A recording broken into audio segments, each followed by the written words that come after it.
You got this document? Hopefully, it says something. You. Yeah.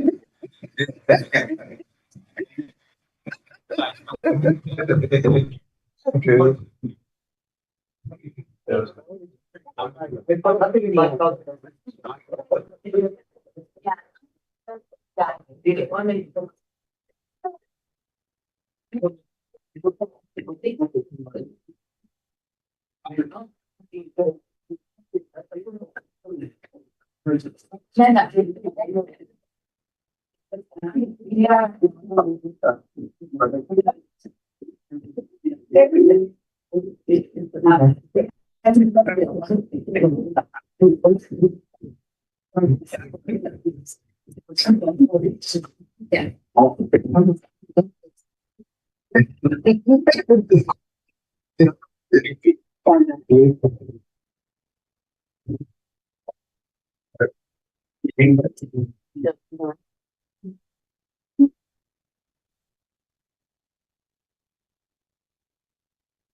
Well, we start. Yeah. Is the G going to? Then so now we're going to do this.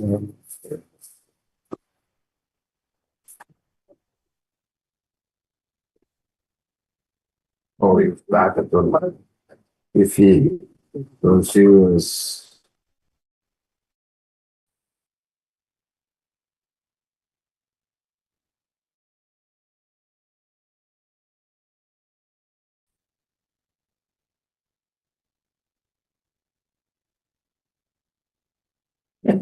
And hopefully nobody sees me. Oh. Help me then. Yes, one get done to connect this one, not for just or something. It's outside parliament sometimes. I want to connect to this one. My phone is going to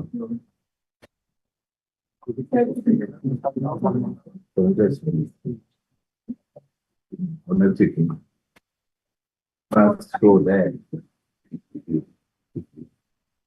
I wanted to connect it with podcast.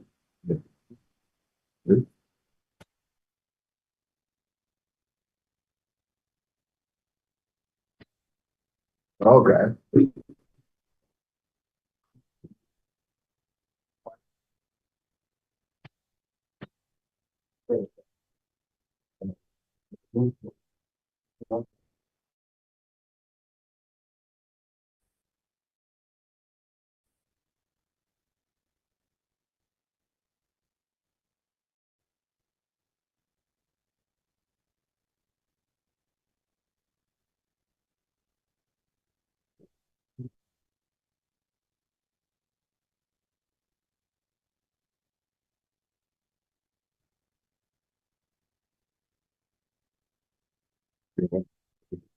That's it. If they want. What am I going to have? Can we have it now? Yes. Yes. Good morning, Ash. Good morning, Chair. We can hear you. And how are you? You can hear me. Wow. It's fine. I'm well. Let me finish what I'm doing then. Okay, great. No, Okay, sure. that's fine. And we can amplify it with the speakers. Okay. All right. Thanks, Jay. So you are physical there. We are physical here. We have in Kosi, and then we've got Honorable Godson. That's good. Okay, yes. Good morning. Morning. Eric e fetsa go ipempara ke tla le bona. Ke go kwatetse. Ke go kwatetse. Ke go kwatetse. Eh, Lloyd's fan will talk. sure. Energy. She's gone. All right, that works. That's good. So we can just amplify the amount for she can speak. Okay, okay. Yes, okay. Hi.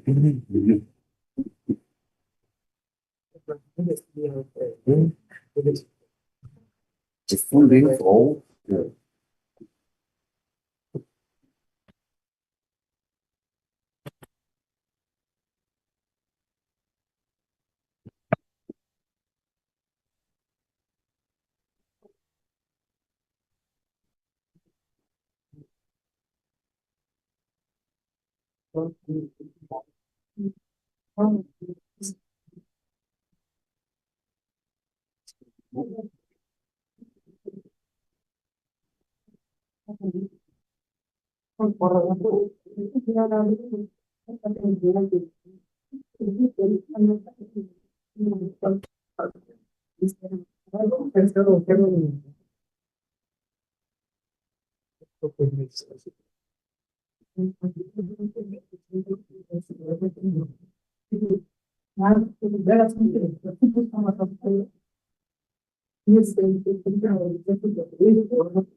No, hi.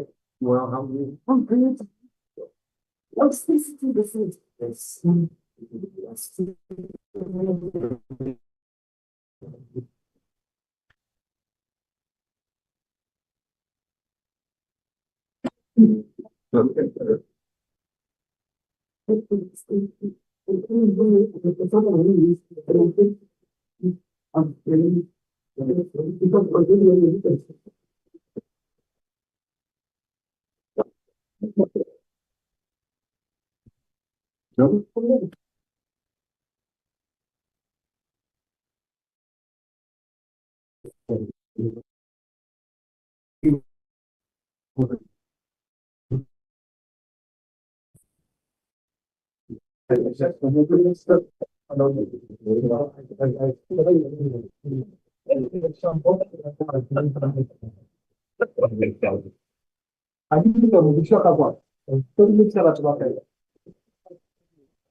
This side is the main design.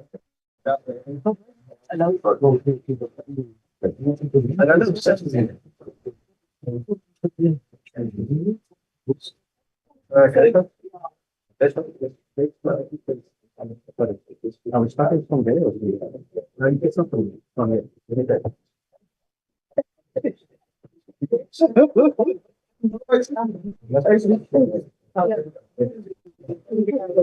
I'm going down for.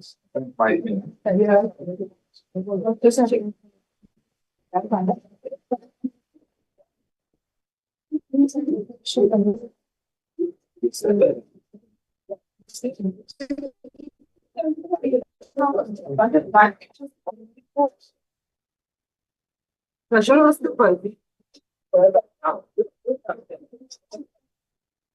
Yes, runs.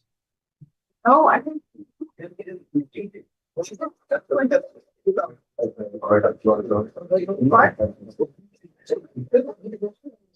Where?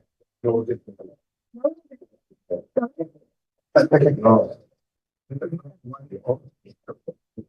So, the French is good.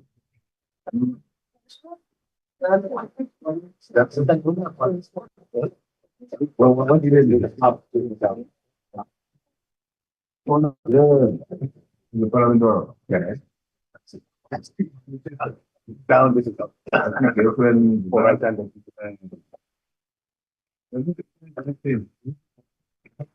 Okay. Olha. It was on focus, right? Focus on casual. Yeah.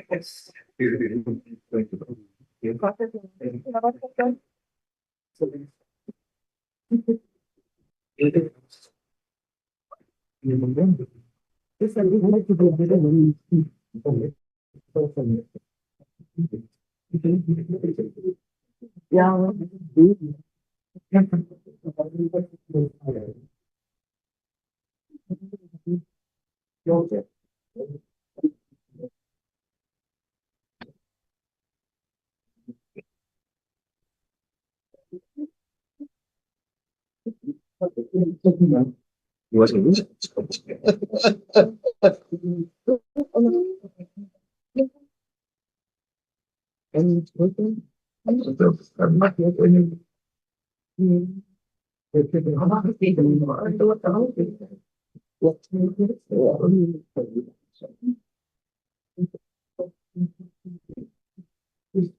Oh, yes, okay, right. It'll just get back to you.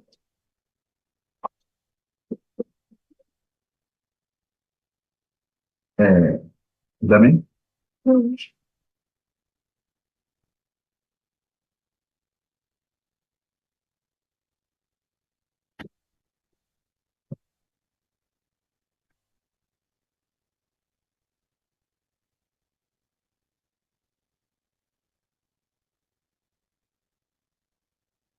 También yo veo la web. Ya, pues, anything. You have a secret. Wait. You don't have a secret. It's still one. Yeah, one is that.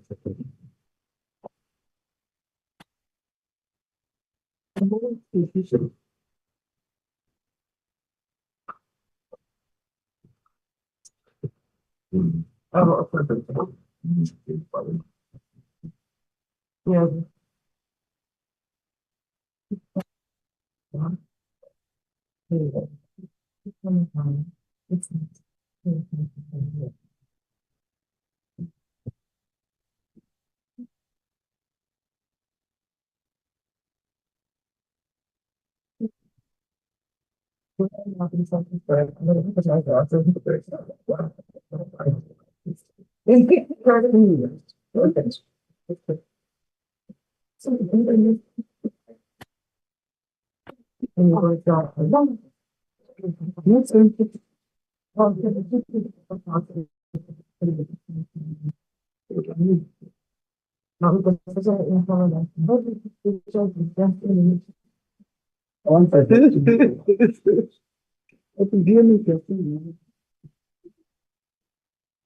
That has almost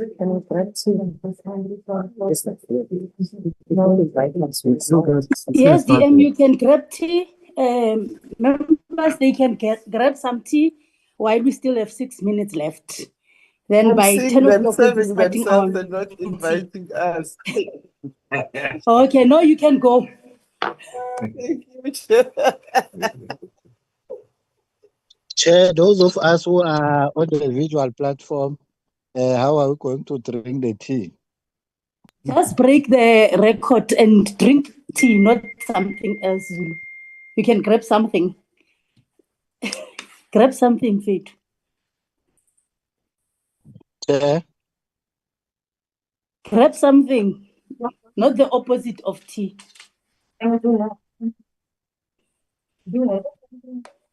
Chair, Zulu.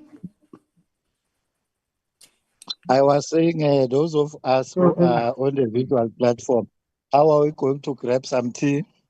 Be Assist in terms innovative. of technology. You can, when you have a laxity of time, you can grab it wire because we can see you. Switch on your video. That was on a lighter We want to note, see Chair. if Thank you you are. so much. Switch on your video. We want to see you. Oh.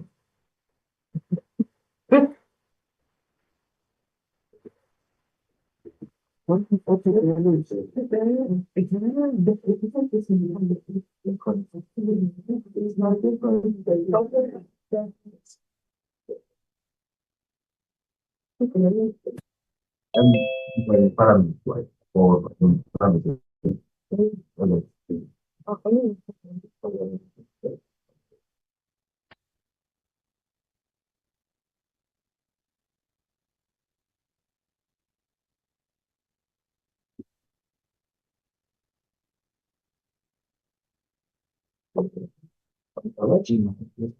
don't think it might be Gmail. Even yes, it's Gmail. Sorry, I just was on email.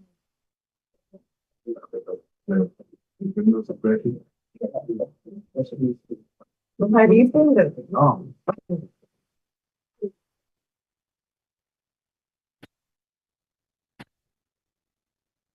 It means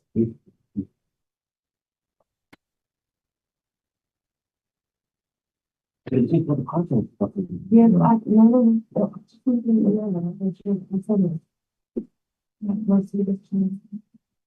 Like really seems it to me. That's totally. yeah. I'm the same for like.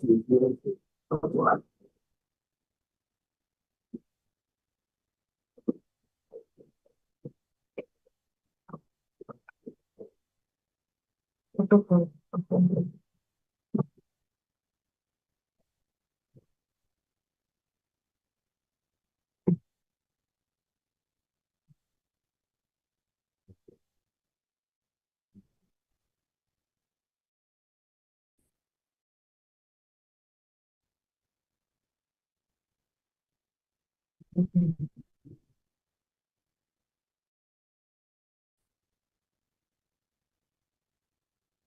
to the Gmail.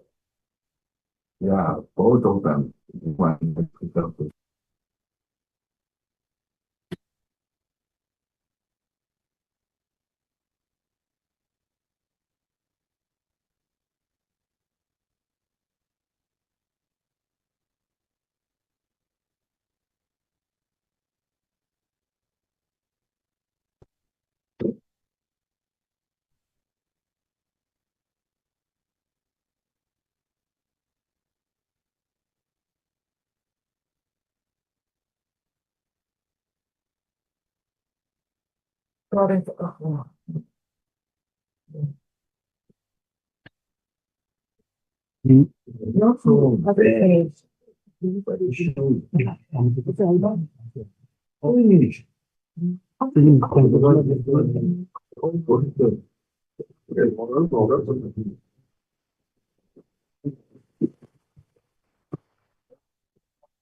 Recording in progress. So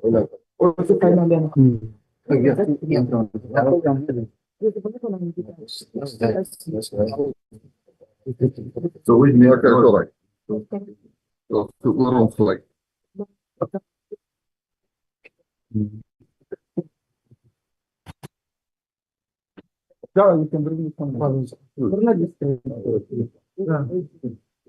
Good morning, honorable members and minister and deputy minister. I can give you some 5 minutes to grab some tea so that we can start our meeting. Thank you, Chief. Okay.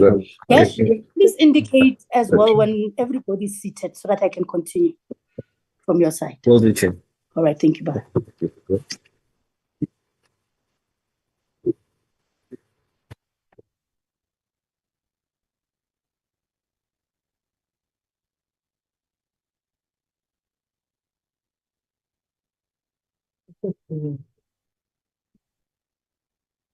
Otherwise, it's was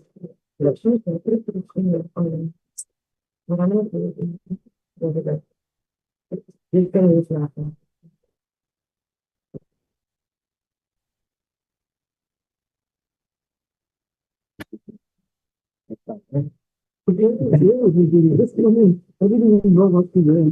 You can tell her to stop. Yeah, I'm not.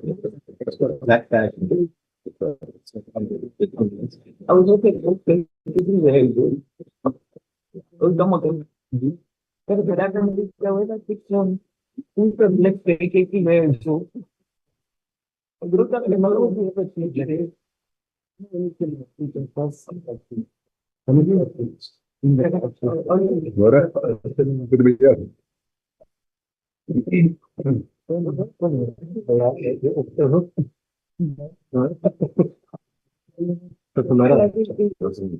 Ahora, yeah, but the picture is from Chief, isn't we can start?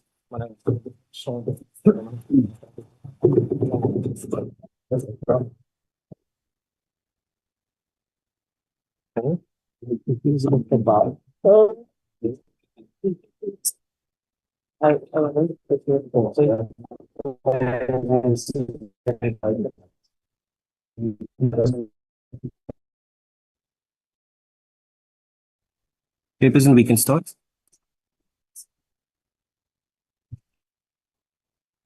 Thank you, Gershwin, and good morning, colleagues. Gersh, can you fly the agenda on the screen so that members on the platform can follow through? Honorable Minister, Deputy Minister, and the department and colleagues, I want to welcome you all. And one would want to apologize that most of us, we are on virtual. We are on virtual on the basis that most of our colleagues have submitted sick notes and some of the members were delayed because of flights arrangement yesterday. So we decided that we must avoid fruitless expenditure, as we all know that for these meetings to take through, there's a procedure and process that we undertake as the portfolio committee as well and the department. We decided to avoid that. We must be all of us virtual on the basis that we didn't know that other members will be off sick today, and I'm actually put off for my exam period. So we are here, and I want to appreciate your commitment, Deputy Minister and all who is present physically, that at least we all understand that we are dealing with a critical department, that all of us, we need to put our hands on deck to ensure that we deal with issues that we know that they are impeding the progress and development of South Africa for enjoying their safer communities and better life for all. So with that being said, I declare this meeting officially opened at 10:04, and I want to give an opportunity to Gershwin to take us through apologies before I go and continue with my opening remarks. Over to you, Gersh. Thank you, Chairperson, and welcome to the Minister, Deputy Minister, and the departments. Chairperson, we have Honourable Machubeni that has taken ill. Honourable Billy, he has apologized, he's with the Judicial Inspectorate. And then Honourable Noy is unable to attend, but I believe he will attend virtually. And that's the apologies that we received this morning. Thank you, Chair. Honourable Billy is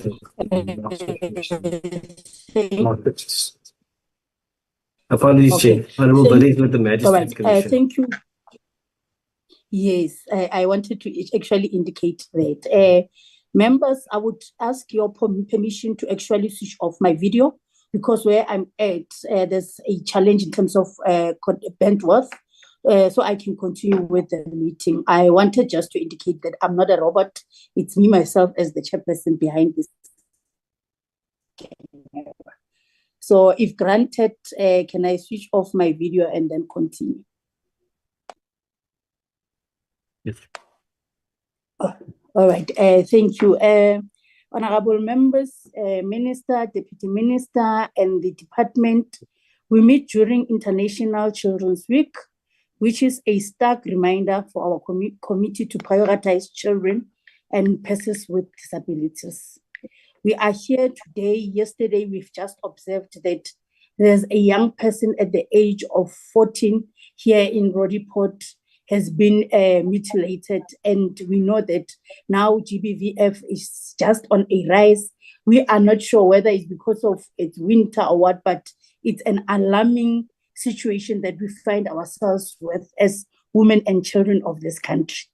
In this regard, we are pleased to note the sentence of life imprisonment in the Jocelyn Smith case in the Western Cape. Indeed, we are pleased with the successful prosecution, convictions, sentences of those accused in the disappearance of the little girl. As we all know that accessibility to the court proceedings, considering the huge community interest in the matter. We have learned through this process as well, Minister and Deputy Minister, that indeed we have fit for purpose systems in place to ensure that we deal with such cases. We are saddened by the news of gender-based violence and femicide in the murder of Olorato Mongale as well. We would like to emphasize that more needs to be done to protect both our women and our children. Today's meeting is in response to the committee meeting with JICS on the 2nd of April 2025. During this meeting, committee members requested a response to key issues raised in the JICS report. We are also very interested in the legislation that will be tabled in 2025 to ensure the full independence of JICS as an oversight body.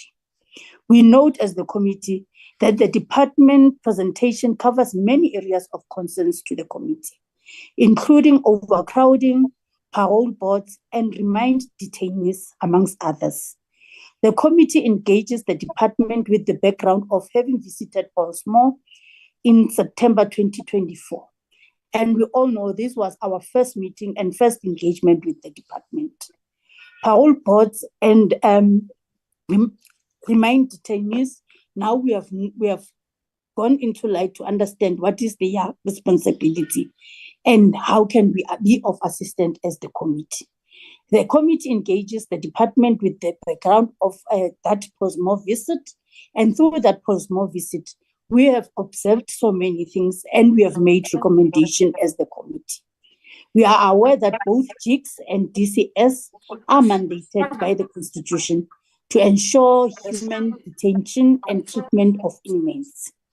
We note some media reports in respect of the death of inmates in Goodwood and Maung Correctional Centers, and hope that the department will provide the committee with an update on these matters. In respect of Mangaung, that the department will also give the committee an update on the status and plans in relation to the private prisons. We hope that the engagement will be fruitful with clear outcomes, propose legislative reforms, and as well, where necessary, a clear improvement in terms of the plans. Honorable Minister and Honorable DM, I think all of you would note that we've been having correspondence from Honorable Gotzel in terms of situations in our prisons, more especially in the Western Cape. So I hope in today's meeting, Honorable Gotzel would be given an opportunity by Honorable Nonkonyane, as I'm appointing him as an acting chair for today, to make sure that he brings to light everything that he would want clarity on. Because we have indicated to media houses when we were called to come and speak on other issues that have never became to the portfolio committee, that we can't, as the select committee, that we speak on matters that have not been brought to our attention. So I hope in today's meeting, when we have time, issues that members would seek clarity on, more especially that they are on public domain, they would use this meeting and ensure that they cover the ground with regards to the responses that is needed. I can hear on my side that there's some glitches in terms of my network. I just want to get an indication from Cashwell if I was audible, so I can hand over to Honorable Nonkonyane to continue with the meeting as we hand over to the Minister to lead the delegation. Over to you, Cash, for indication, and then Honorable Nonkonyane can continue with the meeting. Thank you. Thank you, Chair. It was very audible. I'm going to hand over to Honorable Nonkonyane.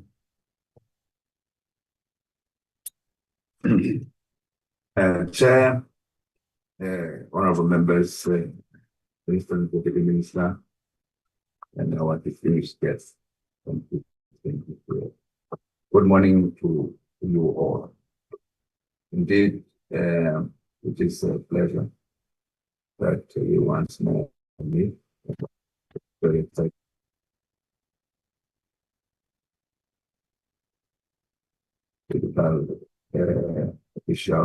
Officials are here to give us the presentation.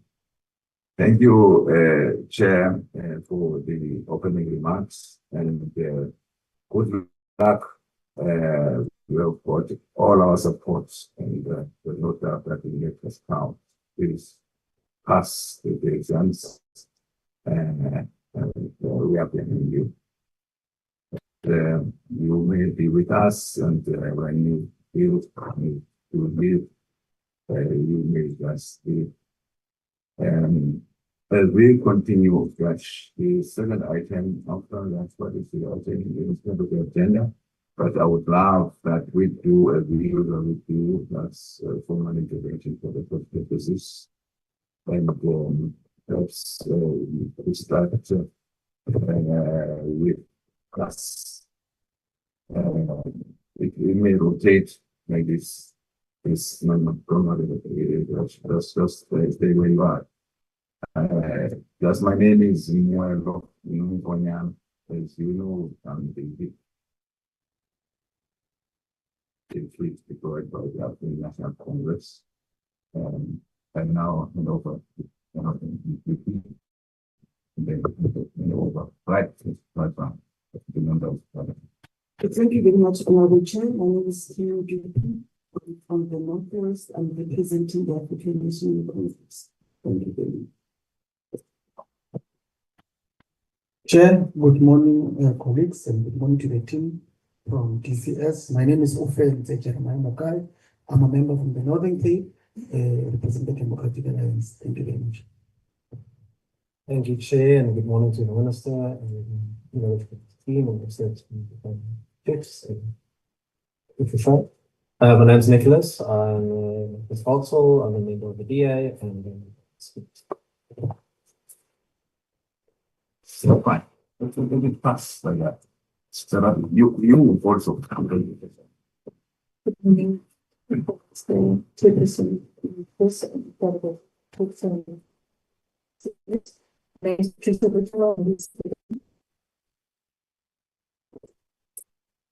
Morning, Honorable Minister, chairpersons and colleagues. I'm Enrico Bazir and I'm the committee assistant to the Security and Justice Committee. Good morning, Chair. Good morning, honorable members. Good morning to our honorable Minister and Deputy Minister and National Commissioner and his team. Firstly, I bring you the phone greetings of our honorable Judge, Justice Edwin Cameron, who is currently appearing before the Portfolio Committee this morning at this time on the bail fund. And therefore, I lead this delegation. I'm Vic Musa, the CEO of the organization. Thank you. Good morning, Chair. Good morning, committee members. Good morning, Minister, Deputy Minister, Department of Correctional Services. My name is Mpam Jali. I'm from JICS. I work as a researcher, strategy, monitoring, and evaluation. Good morning, Chair, honorable members, good morning, Minister, TL, Senior Organizational Commissioner, and colleagues. I am tremendously from JICS. Good morning, Minister, TL, Chair, all colleagues, leader of this visa, head of inspection for JICS. Good morning, Chair, Minister, TN, National Commissioner, colleagues and honorable members. Fulani Fagut, Parliamentary Liaison Officer in the GM's office. Thank you. Good morning, Chair, Minister, TN, Commissioner, and colleagues. My name is Rio from the Office of the Minister. Good morning, Minister. Good morning, Minister and our senior managers. My name is Pastor John. I'm the Acting Security Officer in the National Office. Good morning, Chair, Minister, Deputy Minister, National Commissioner, other colleagues. If you can answer the staff from the Good morning, Chair, honorable members, Minister, Deputy Minister, National Commission, member colleagues. I'm Zorga Musumi from the Department of Correctional Services. Good morning, Chairperson and committee members. Good morning, Deputy Minister, National Commission, CEO of JICS, and all officials. My name is Amy Malepo. I'm the Chief Deputy Commissioner responsible for incarceration and corrections. Thank you. Good. My name is Kelvin Pepper. I'm the Chief Deputy Commissioner responsible for strategic management. Yes. Honorable Chair, honorable members, Minister, Deputy Minister, CEO of JICS, and the colleagues. My name is Mafoti Samuel Tolakane, the National Commissioner of the Department of Correctional Services. Good morning, Chair and members of the committee. I am Lindy Jali, the Deputy Minister of Correctional Service. I'm getting to the United States delegation and business and notified the CEO. Thank you, Minister. Thank you, Honourable Chair, and shall I say the co-chair, officials, members of Parliament. Good morning to each and every one of you. Thank you for the opportunity, and I think you know who I am. Thank you. Oh, pleasure. Pleasure. Thank you, Chairperson. My name is Gershon Dixon. I'm the Committee Secretary. Thank you and good morning, everyone. My name is Ashley from the Board of the Foundation. Everything is there, and then thank you very much. Without any further ado, the department's opportunity to brief us on their response to the Judicial Inspectorate for Correctional Services Annual Report 2023-2024, which is part of our agenda. I will hand over to the Minister, and the Minister doing the right. And if the members can realize that the recommendation is 7 to 11, and then from 11 o'clock we like to be given on page so that we can always share that for the part. If we can all be mindful of the time, I would appreciate it.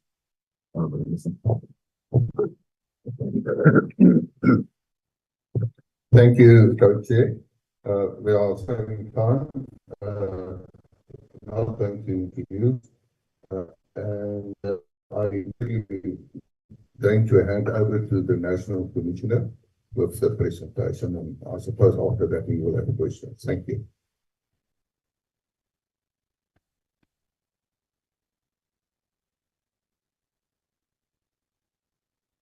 Members, the presentation that we have prepared today specifically addresses the issues that were raised in the annual report by JICS.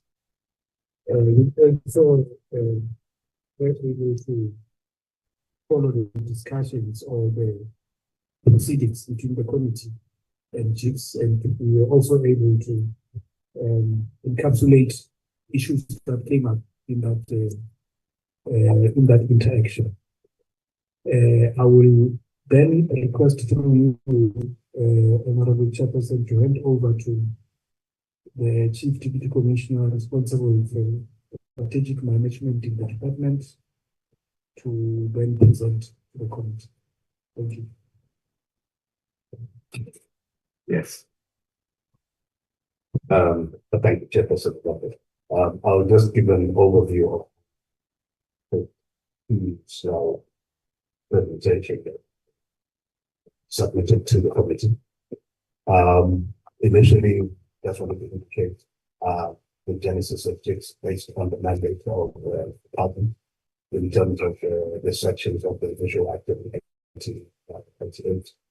And also did highlight the judgment in the Western Cape High Court of 2019, which basically declared section 91 and several parts of section 88 as being unconstitutional in terms of the payment guarantee to the independent citizens. Based on that, the department did go through a process of amending the act, and there is the Amendment Act 14, that's the Corrections Amendment Act 14 of 2023, which is sought to cure those specific sections. But there is also a need to have a more detailed legislation that provides its mandate of fully independent. There's also notes that JICS was declared as a government component on the 1st of April of 2024, and there has been a process of capacitating and obviously handing over budgetary control in the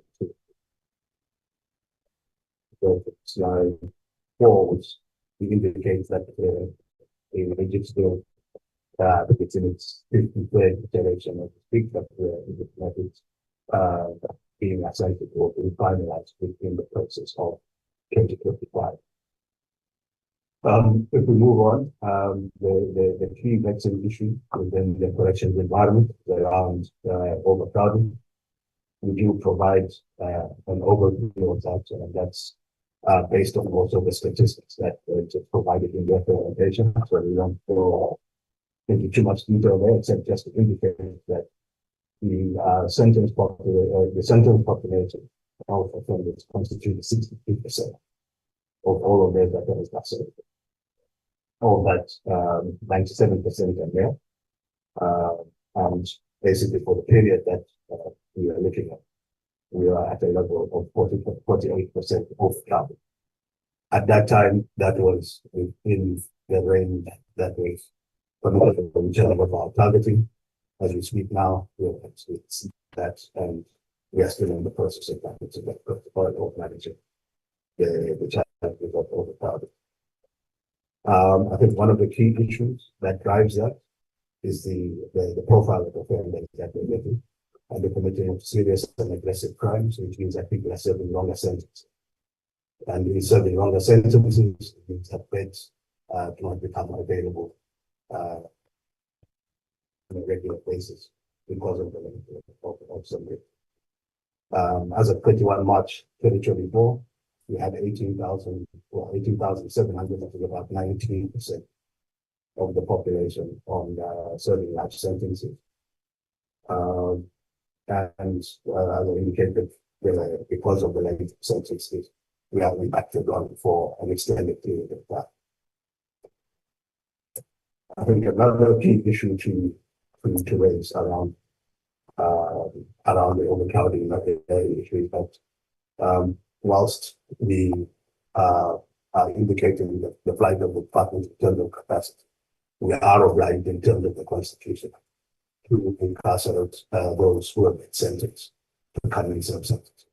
We are not able to refuse. So we have to manage it from that end. We'll get to that in terms of our overcrowding management strategy. So yes, we do have interactions with the criminal justice system, the criminal justice cluster, in trying to do that. And we do indicate on some of the slides the direct and indirect measures that the department applies. And I think that runs from slide 4.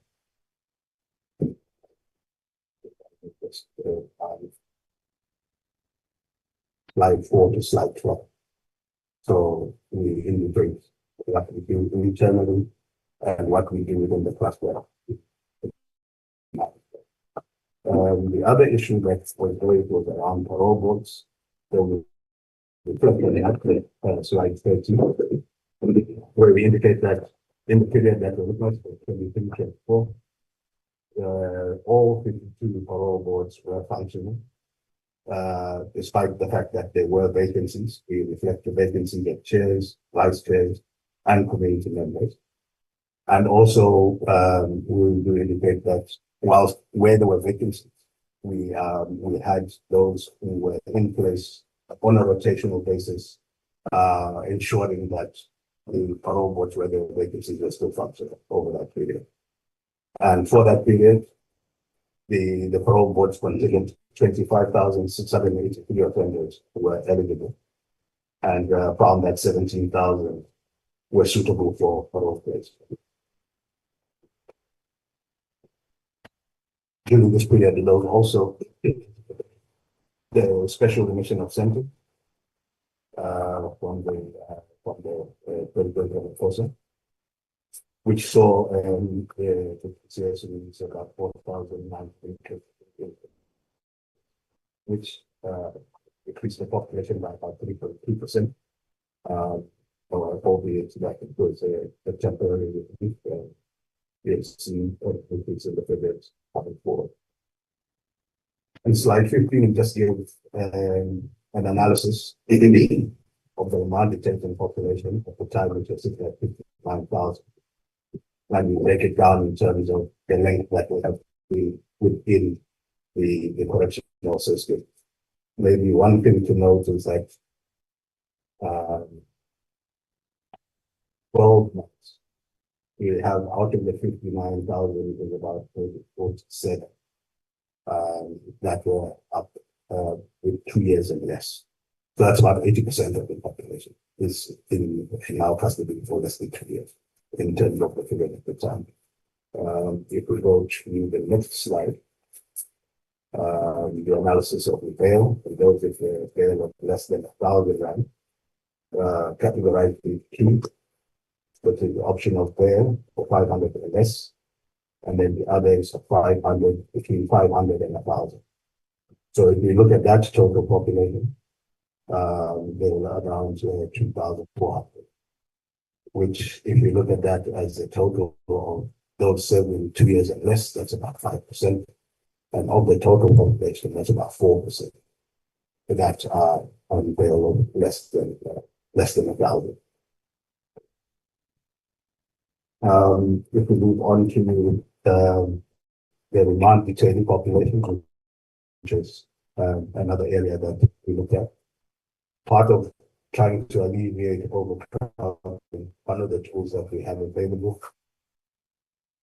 the provision to apply to court for bail is due in line with Section 60 of the Criminal Procedure Act, and also for consideration of length of sentence and detention, in Section 49G of the Peripheral Services Act. And in utilizing those two provisions, for the Section 63A, over the period, we submitted 19,391 applications, of which only 5,000 were successful. So that is about a 46% success rate. And then in terms of 49G representation, there were 9,667, of which there was only a success rate in the court of about 2.8%. In terms of state patients, the tutorial that was provided, we've just given an analysis of that on slide 18 and the breakdown of that population of 204 of males and females.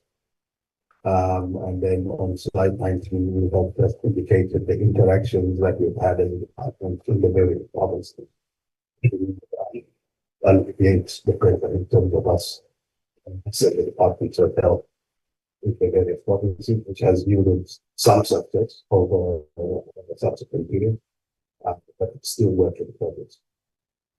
The next section, we look at just provide an overview in terms of the provisions in our standard operating procedures and legislation in terms of dealing with security and the use of force. I will not go through all the line items there. And then the last area was on, or the second last area around the e-correction system.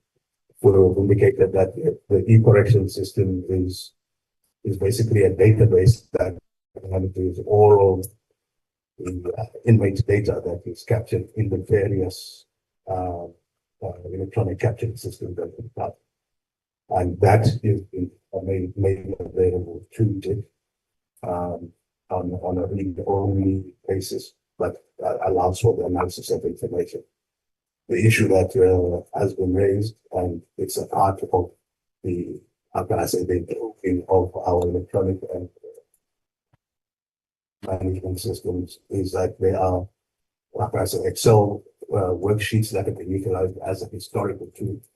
And we are looking at modernizing that into what will eventually become an integrated inmate management system or an inmate data management tool that will allow us to seamlessly analyze the offender life cycle, and which will improve how and it should be able to interact with the information.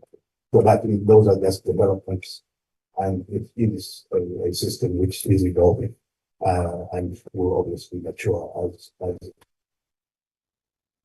Then the last area that we reflect on is on the provisions that we have in legislation and procedures in terms of dealing with the LGBTI plus community, and how we implement those, and then finally we've just given an analysis of the data that JICS has provided versus the way we classify the data. So whilst it's a report on the remand detention, whilst it accurately doesn't disaggregate the states patients from those who are unsentenced, the DCS will do that. But overall, the totals are similar. So we just try to keep that on hand. So I think Chairperson, going into too much detail, that was the essence of our representation. Thank you. Motion, and thank you for listening.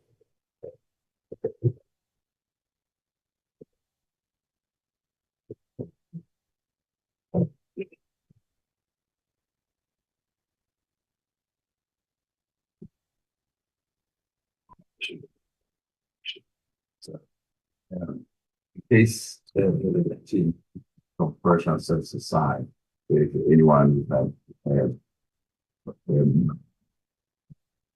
in mind the issue that have been involved by our office,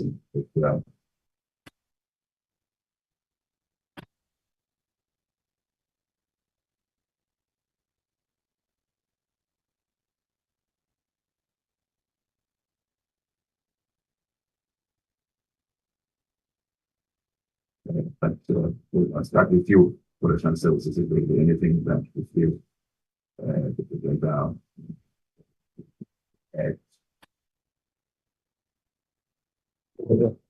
that is all. Or if there's nothing, then indicate nothing to add. From our side, it's fine. We have the presentation. Thank you. Okay. That's it. Well, it's CEO, if there's anything that you like.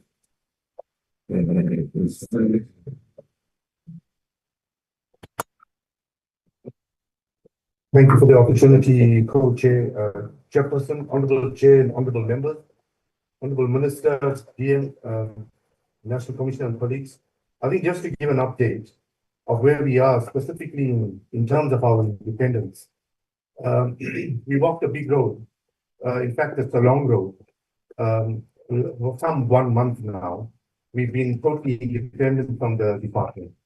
As I think of yesterday, we finalized the discussion around the JICS bill with the department and the National Commissioner's team from his legal services with my legal services to iron out some of the areas which was cross-cutting and some of them that were needling. But we are busy with it, and hopefully myself and the National Commissioner will meet before we get to the Minister to submit what we call a final JICS bill from the department and JICS for the Minister's consideration, reflection, and onward transition. When it comes to independence, we are fully functional, Co-Chair, Chairperson. We have all our transversal systems in place. Our basic accounting systems is operating. I've been paid already by JICS, TASA. I have my own salary pay slip as of yesterday. So this is great to announce, and it's a huge stride from the separation of the department, seeing DCS there on the top of your face. Whilst we're speaking of the separation from DCS, our relationship is always insulated with professionalism, and the National Commissioner, together with the inspecting judge, has always walked this road professionally.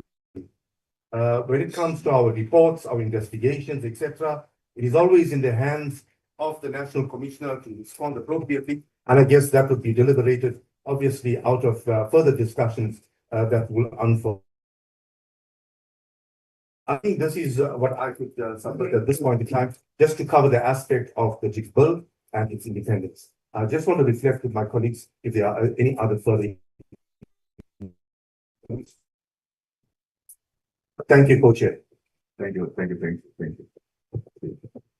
Well, okay, yes. Judicial, do you want to respond? The Commissioner just wants to say. Thank you.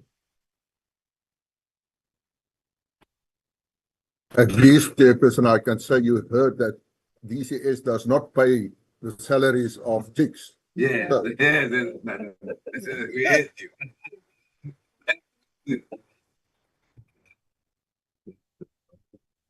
Thank you, Honorable Chairperson and Honorable members. The Honorable Chairperson indicated that we should also touch on the issues of superheads, but one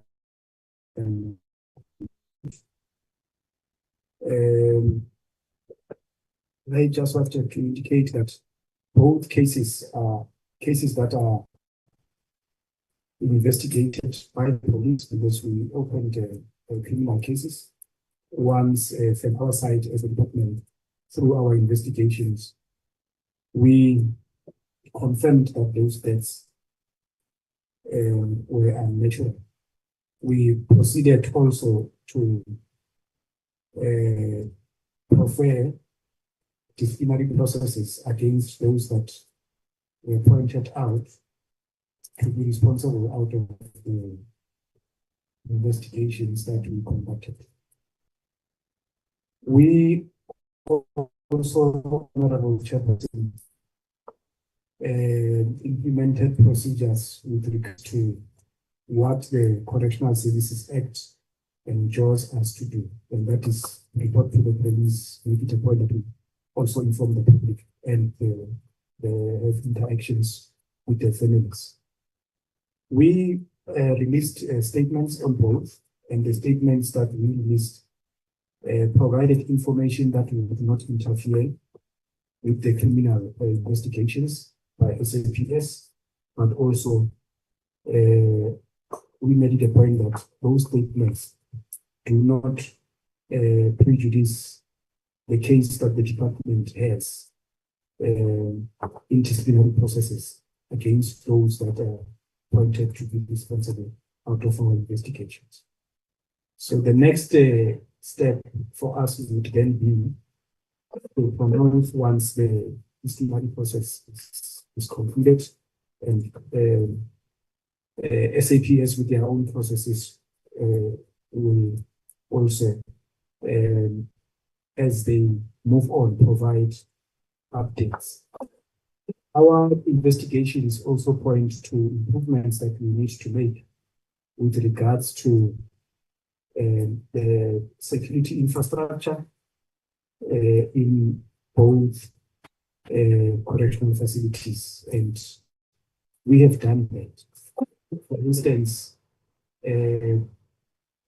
we struggle with the integrated security system, and our struggle is a struggle that is informed by the budget. We're supposed to have a sufficient number of cameras and other apparatus covering all points of movement in correctional facilities. But because we do not have the budget to do that, we identify critical points, and that's where we provide these components of the integrated security system. It's another matter that we can brief the committee in detail about, because we have been trying to roll out the integrated security system throughout all correctional facilities. We have not been able to do that, and the answer is simple. The answer is that we just don't have a budget. So we rely on our own employees finding themselves in all kinds of correctional facilities, even, of course, the shortage of staff and the numbers that were presented in this report that continues to increase with regards to the offenders that we incarcerate in correctional facilities. So there are those areas of improvements that I mentioned in the report. They are also covered in the statement that we released, and we started working on them immediately after we received the investigation reports. So that is what one can say, Honorable Chairperson, on both matters.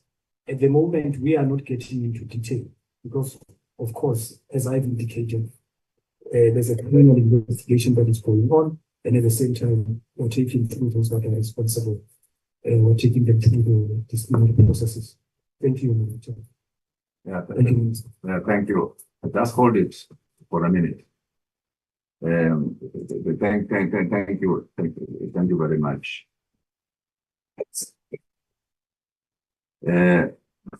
We also are very glad that it provided us.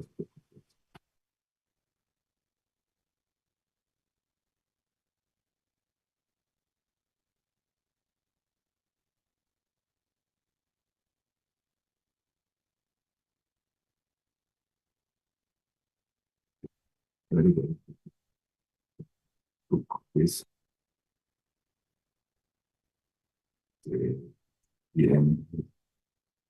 was really plus. Just before I go further, because I would like four things that we have detected that is not covered in the report. Means I'm saying follow up. And I will get the number of questions so that I give you the opportunity.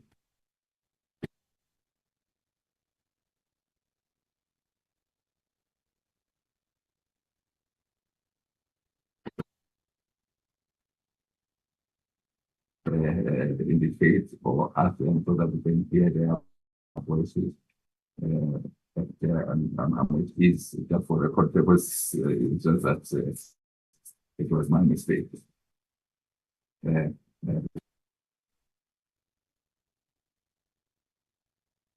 do you want? Who else? Yes, Chairperson. I've asked them to indicate if they would like to speak, and no one has indicated. Okay, fine. One record purpose, who are online. Oh. We know the person was online, and who else? Zulu. Honorable Zulu, Honorable Pala Okay. is online, and the Chairperson. Okay. And I hope one of the members, you will then raise your hand when you come to that point. If you want to the that is going to watch the screens. And then the commissioner, the other members, the amateurs that are not in report, use us if we didn't see that between the lines of right now. One is the movement of contraband in correctional centers. That is one thing. The second one is the detention of non-nationals.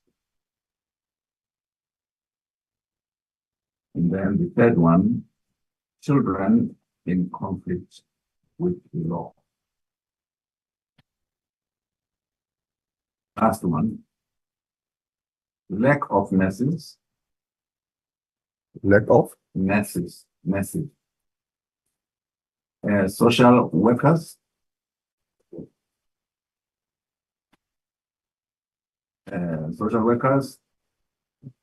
Educators, and the impact of this lack of skills on rehabilitation. Even before and when we get to we ask questions, we feel that the leadership must give you that opportunity. Well, we're in your hands, and the commissioner, you can deploy anybody who could deal with the issues now. If we are not ready now, for instance, now we have that report. Okay, we just ready. Thank you very much, the commission. Yeah, thank you, Honorable Chairperson and the honorable members. We actually had a difficulty in putting together a presentation precisely because of the issues that the honorable Chairperson has highlighted. Because on their own, they demand a specific treatment in terms of presenting them. For instance, we have a supplement here on foreign nationals, but it's a presentation on its own. And on the professional skills, lack of professional skills, their impact on rehabilitation, it will be a presentation on its own because of the amount of information. On the issue of security and contraband, it will be that. We can provide cursory responses here, Honorable Chairperson, but they will not give comprehensive information for the committee to be able to engage. But I do not want to take the responsibility, Honorable Chairperson, to make that decision as Minister and the Deputy Minister here. We can provide that summary of, just to say this is how contrabands find themselves and this is how we're dealing in our facilities and this is how we're dealing. But, I earlier on I alluded to the integrated security system. That on its own is a presentation. And as the Honorable Chairperson is indicating, through the Minister and the DM, we can submit in the 15 days and come back and explain the matters. Thank you, Honorable Chairperson. Thank you, Chair. It is exactly as the National Commissioner has mentioned. These are very important And I don't think we will do justice to just give a general overview. And I would then request on all 4 those subjects that we come forward with a comprehensive report. I mean, today's presentation is 32 slides already. We have limited time. So we can give a general, can I say, overview.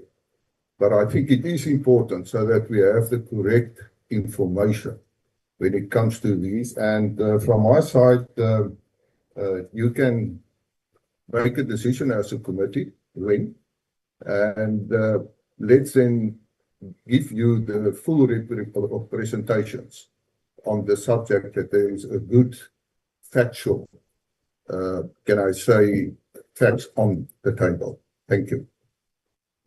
Thank you, Honorable Minister. I think as we already anticipated that it will be for us to give you time. I think we agree then that within 14 days we can submit. We can not go for if the public today. That is submitted with a comprehensive report as the Commissioner when we will then naturally base policies and follow the rules and what convenient time is there for us to engage on those 4. I think let us therefore leave that, and then I will now go with the members opportunity to engage. But before that, I can see the Honorable Minister right to add one. Thank you, Chair. Allow me also to say that in general, for instance, you have some figures here on foreign nationals. May I just say on that, I don't want to steer totally away from these subjects, but what I want to say is that the figures are at this moment around about 25,000 foreign nationals, which more or less half of them, 12,500 are remand detainees.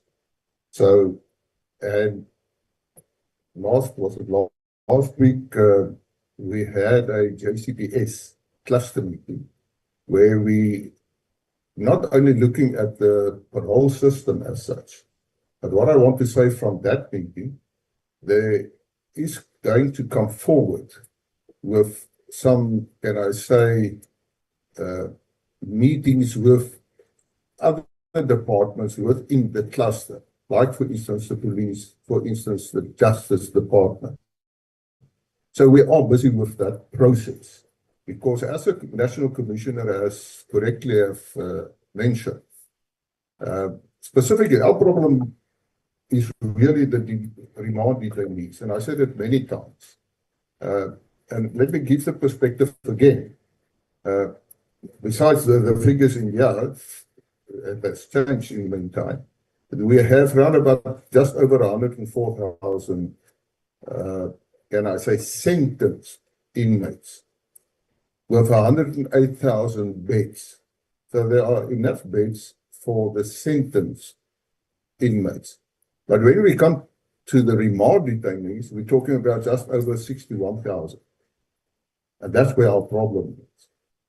And the Justice Department, the Minister and myself, we are in correspondence to see how we can deal with this matter. And you've seen the figures here, and that's why I'm mentioning it now, because it's in this presentation. When, for instance, we look at how many of the remand detainees couldn't afford the bail of less than 500 rand or less than 1,000. If you look at these figures, you will note there's about 2,391 remand detainees who couldn't afford a bail of 1,000 rand and less. And I want to say again, it's costing the taxpayer 463 rand a day to keep someone in our facilities. So it just doesn't make sense.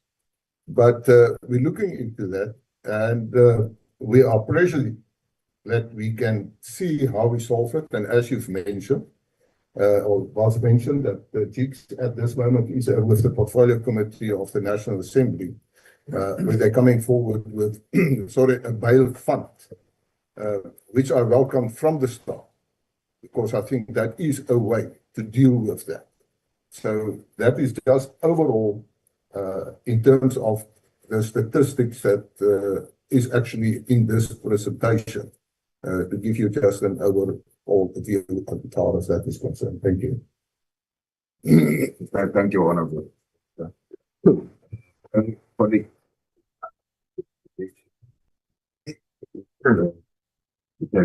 yeah. So,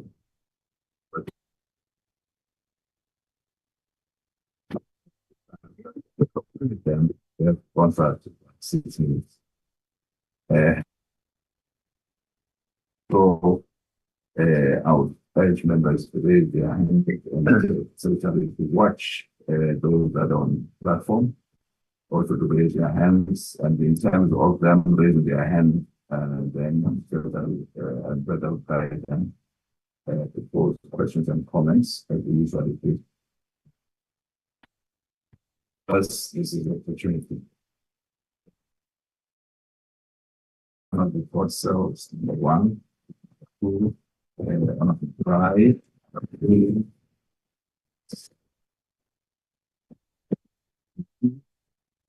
Platform, anybody? Platform? No, Chair. No, none. Thank you, Honorable. Thank you, Chair, and thank you then to presenters as well. So if we look at the presentation that was given to us, there are just a few things that I'd like to touch on. In terms of overcrowding, I completely understand your admission that longer sentences lead to less beds being available. And then also I took note of the Minister's communication with the Department of Justice, which obviously has a huge impact, because when we visited Polsmoor the last time, there was a conversation about how remand detainees need to move through the system much faster in order to deal with those matters quickly. 2 things then from that. The first thing is that in our visit to Polsmoor, I think it was specifically in B3, section B3, there were an alarming amount of beds that were not being used due to them being broken or rusted. And shortly after that part of the visit, we visited the woodwork and metalwork structure. And we were presented with some of the work that they do in the metalwork section, and we were told that they make hospital beds, fixed hospital beds. And my question at the time was whether they would be able to fix some of the beds in the facility, and they said yes. So my question is whether there has perhaps been a move towards maybe a project in getting more beds that are not currently being used being fixed. Then also in terms of the overcrowding and the issue of remand detainees, virtual hearings was something we discussed at the centre. I would like to know whether there's any updates on whether perhaps, Minister, with your interactions with the Minister of Justice, there's any move in getting more courts set up in order to use these facilities, specifically to, I wouldn't say stop, but just make the amount of remand detainees who are being transported to courts every day, perhaps make that case. I just also want to say that in principle, I think that I wouldn't advocate necessarily for all hearings to be done virtually. I think a presiding officer can much better assess witnesses and the demeanor of somebody who appears before them if they are there in person. But I think there are a lot of matters in which virtual hearings can be of benefit. And that also brings me to my point of why it's important to curb the transportation of remand detainees, and that is, of course, the smuggling syndicates. Now, very recently, we've seen that two inmates were found with drugs in their possession. I think it was one were caught, and then shortly before that, a court orderly was found with a very large amount of drugs at his house in Kleinvlei. And I'd like to know what projects, what communication the department has with the larger criminal justice system to address the issue of smuggling. Through the recent parliamentary questions that I've posed to the minister, some alarming statistics have emerged. Now, when we went to Polsmoor in September last year, we were told that it is very difficult to, I suppose, the import of drugs specifically, and then there's other illicit goods into the facility. And one of the reasons that were given to us is that I think there is obviously the intake of drugs into all kinds of, or perhaps, people swallow drugs, or they put it up other orifices. And then, of course, I think there are restrictions in terms of searching. So I understand that. But in one of my parliamentary questions and the answers that the Minister's Office provided, I asked specifically about, Chair, about paraphernalia. Now, the paraphernalia that is used, for instance, to use thick, is a very sensitive glass pipe, which is also referred to as a thick line. Now, there's absolutely no way that you can get a thick line into your body. If you do get it in, you're going to have a lot of problems getting that out. Now, that is a clear indication for me that there is resistance in getting these drugs and the paraphernalia into the system, into the centers. And that also brings me to the matter of the unnatural death of the inmate at Goodwood. Now, I respect and understand the Commissioner's advice. There is a investigation currently, but I do have a few questions about that. Now, number one is that the inmate who was said to attack the wardens, his body was found with a very large amount of drugs. In the post-mortem, it states that he was found with a very large amount of drugs. And kind of in contradiction with the newly claimed independence of JICS, and I mean in the nicest way, is that the reports in this matter clearly indicates that deceased was mauled by a dog. Now, I've seen the pictures for myself, and it's very clear to me that he was, but I of course, I'm no doctor. But at the same time, the department denies that, but they say that the investigation has not been completed. So I just want to get clarity on whether that is still being denied. I don't know when the final JICS report will be coming out, but I think that is an important question. And the reason why I'm asking this question is, if there are dogs in your centers, if you are using dogs, why are you not using them to arrest this huge drug problem? I mean, 18,000 Mandrax tablets were confiscated between February last year and February this year. Those are only confiscated Mandrax tablets. They're not even the ones that we have in my use. So I'd really like to understand the issue of dogs, how you use them, how you employ them. Is there a possibility, even with your limited budget, that you can employ more dogs to arrest this drug problem? And the reason why, of course, I'm referring to the drug problem is also because it has a much further effect. It extends the huge, massive gang and drug problem that we have on the Cape Flats. And it extends within centers that are supposed to be safe and above reproach. So that's a long question about remand detainees, but I hope that I can get some answers on that.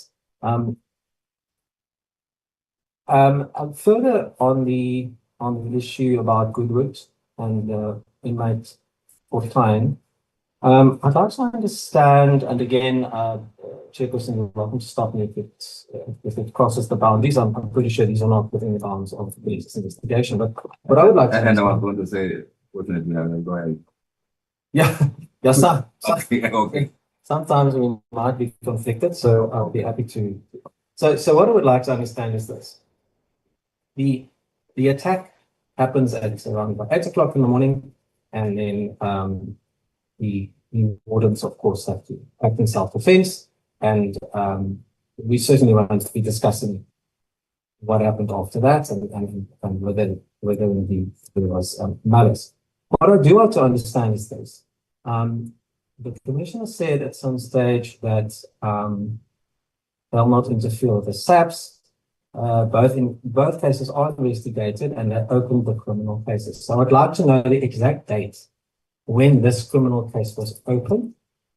And I would like to know the name of the person who on that day, on that morning, 8 o'clock or Sunday morning, was responsible for preserving that scene. So I'd also like to know whether you have an SOP that dictates what happens, because now there was this incident, your wardens are being attacked, and you very well know as a department that you're going to have to answer to it. So my question is, who exactly was responsible for preserving that scene? What SOP do you have that you employ? And if you do not, have you made any attempts to prepare such an SOP for future circumstances? And the reason why I also ask that is that we're told that there are only a few cameras, and because of budget constraints, you're only able to employ them in small sections, which I understand. But from what I understand from the interim reports was that somebody was actually monitoring that incident whilst it was happening. So this person who was supposed to be preserving this scene in order to hand it over to the South African Police Services certainly also would have immediately said to the police, here is the camera footage, here it is, so that we could show that the wardens were acting in self-defense. And it's, Chairperson, it's another question I have in many other portfolios, and it's about prioritizing budgets. I'm not saying that the department is not prioritizing, but my question is, to what extent are you prioritizing the use of cameras and then with dogs with your limited budget, when these are your main issues? You know, huge smuggling problem, you're very well aware that it's not just the inmates who's responsible for it. How will you be using your budget in the next term to ensure that we can erase these problems? And then I just have another question about the slides. There was the, although it wasn't addressed by Mr. Katenga, sorry, it's one of the ways in which you address overcrowding. It was said that there was reference to presidential pardons. Okay. So I just want to go back to what I think the last presidential pardon was. It was in 2023. Yeah. So there were 16,000 people released, 16,074, yeah, for various crimes, including rape and sexual offences. But what is shocking is that those incarcerated for rape, attempted rape, and sexual assault was said at the time by the minister to have mistakenly been released. And I'd like to know whether since that admission by Minister Lamola at the time, what steps have been taken to address the release of these exhibits. And just on the parole, my last question, I promise, is when we can expect the parole policy to come to Parliament. I did pose a parliamentary question. I got a very detailed response. Thank you very much, Minister. I would just like to know, as a final step, when can we expect perhaps to see that? I know that there's a lot of action being taken to ensure input from all sectors in the society, but I think that is something that's been very long awaited by well, us and other JICS. Thank you, Chair. Thank you, Honorable Corsell. Just give and hold on it. Because I would allow that if it's my questions for the time. Honorable Corsell did refer us some couple of questions.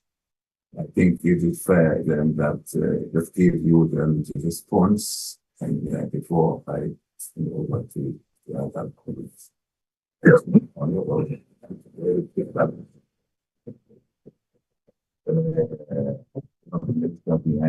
Commissioners can come in.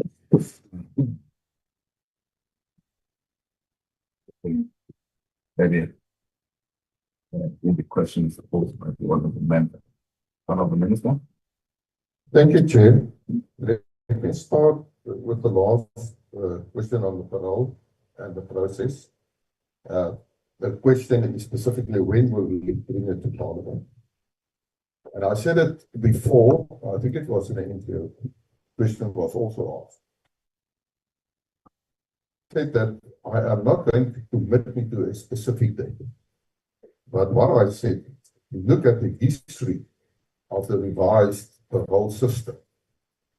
It's actually coming from 2015. And just before the election in 24, where it was supposed to go to cabinet, it did not go. So that was before my time. And I said that surely I can say that I don't want to take, say, another 7 to 8 years before we get to that stage. What I can say, Honourable Chair, is that at the JCPS trust meeting, we also decided that I will come forward with a proper presentation. And I said there that I hope, and I want to put emphasis, I hope that within the next 2 years, that we can say that we've got a revised policy when it comes to parole. And it includes the fact that it must be proper consultation. Now, we're not going to reinvent the wheel. There is a report done in that process of 2015 up to 2023. How we can improve on that. And part of that revision is also that you include the Department of Justice. You include SAPS, for instance, to give their input when it is necessary to have legislative amendments. And of course, when you get at that stage, then it goes through the whole process of Parliament. It goes to parliamentary committee. So in short, I want to say, the moment we have finalized that framework, which we're going to present to the JCPS and to the cabinet, we will of course present it to all the committees whoever wants to see it. So it's not a secret. So we will finalize that. On the overcrowding, I will ask the Commissioner to respond actually to that. I have it that, yes, when it comes to beds, we do repair when we can. And I think the figures you have in this presentation was 105,000 beds. When we started, I said we have more than 108,000 beds at the moment. So there is an increase in the bed. And of course, if we can repair certain beds, we do it. So on that there's no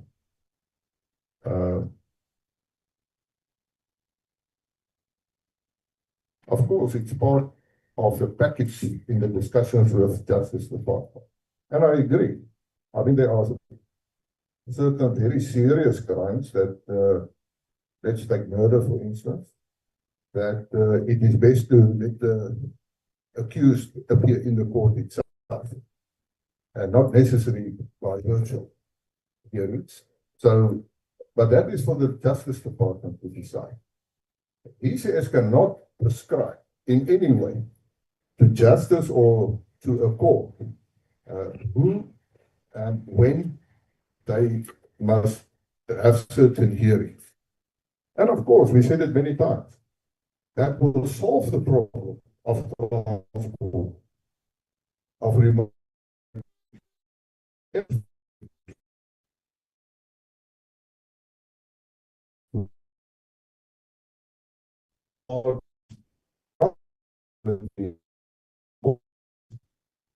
Many things.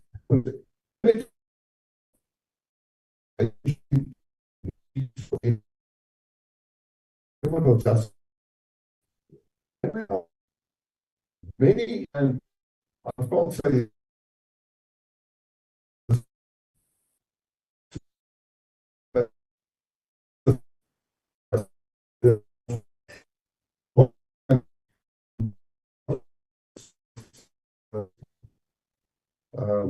no, it was not the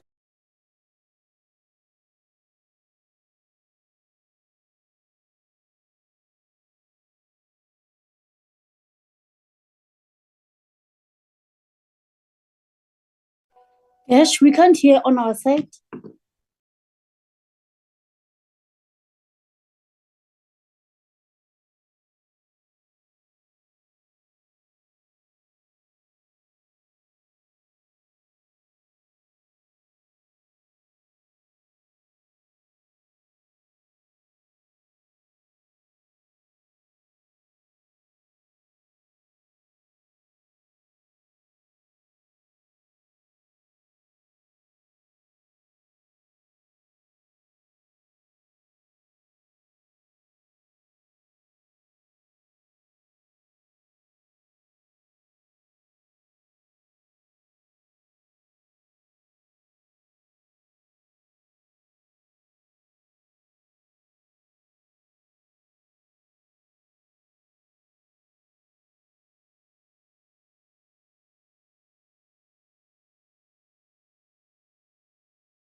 Cash, please check the mic. It's muted.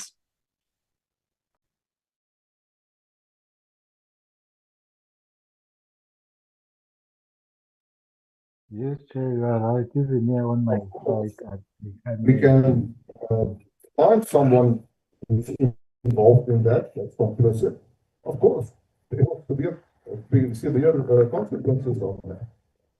But we all know, if you make an accusation, if you want to discipline someone, you have good factual facts to ensure that the person is found guilty.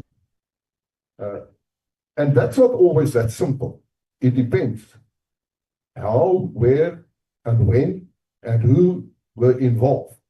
So it's a process. And I said before that, and I think it was at the portfolio committee, but why don't you criminally charge the people?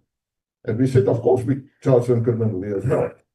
But if you take a criminal case, it can take up to 3, 4, 5 years before it's finalized. Therefore, we have our own internal processes, which is a bit faster, but then you need solid evidence as far as that is concerned. What I can say, I can assure the honorable members that if a person is guilty and found guilty, there will be, and there are serious consequences as far as that is concerned. And let I just say overall, yes, there's an increase. If you look at the statistics questions, not only asked by the Honorable Godsall, some other members of Parliament as well. But I always say, you know, it's, and I said it all the years with the portfolio committee, if you look at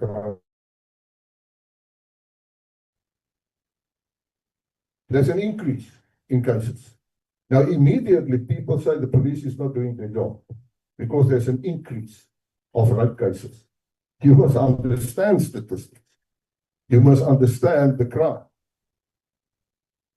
In many of the years, there's an increase because women, or can I say victims of rape, they are coming to the fore now. And they report it now. And we know there are many, many cases who never gets reported. And I always say that is the positive of those statistics, meaning that victims are actually more confident to come forward to lay charges when it comes to rape. And it's the same with the contraband in our correctional services. If there is can I say, a huge increase of contraband we are finding, it means that we actually upgraded our security because now we're getting hold of more of these contrabands. Of course, we don't want them there, but just see it in perspective. So that is as far as that is concerned. When it comes to the death of the commissioner, as well as commissioner, you can also reference to the presidential pardon. I said that mistakenly some offenders were released. The commissioner will answer to that.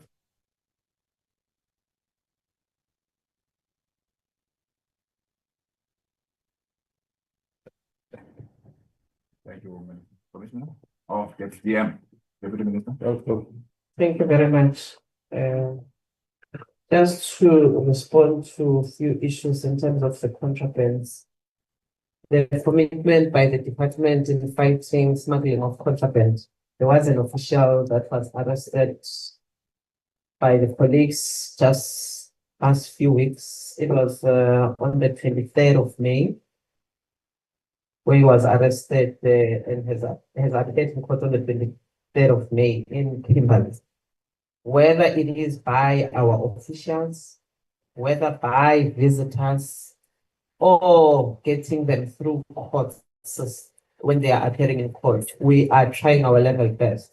But like the minister has indicated, one of the things that in the JCPS cluster we've raised with the Minister of Justice and Police, when the court closes, they are bringing them to our facility. I think that thorough check is not done at that point. Because some of the stabbing that happened to our officials was people that were from court, they were in the cells in court and offer subs. But as they come, there's a receiving point. Our officials, as they searched them, one of them was also attacked on that, but was saying we're fighting it at all foods, whether communities with as a DM, I've also gone to radio station to talk to communities. Because there was a mother who was arrested also in our facility coming to visit said putting drugs in the pampers of a baby. So you can imagine if a mother can take a pampers of a baby and put drugs, try to smuggle it. The level of lawlessness within our country, it goes a long way. So hence also part of the things that we do as we go out there, we talk to these issues because also our visitors are a problem. And our officials. That is why our officials, the other one of Kimberly, just to talk about that one, because there are many others who are attending court, some were having cases internally, he's on suspension, he has been out on bail. To say, even if you are wearing our uniform, it doesn't matter. We are trying to clamp that down. But also to talk to the issue of the virtual courts. There are virtual courts here in the Western Cape, but also there was one that was open in KZN. But like the minister has said, he's engaging his counterpart, the minister. And it's upon the magistrates whether he sees them in court or virtually. But I think also what must concern us, also as this committee, is the working hours of the courts. Because courts, they will call you to say you must appear before them at 8. You come at the court, you sit at the benches. By 9, 9:30, your honor emerges. 10 o'clock, it goes for tea. Or 10:30. 11 o'clock is back.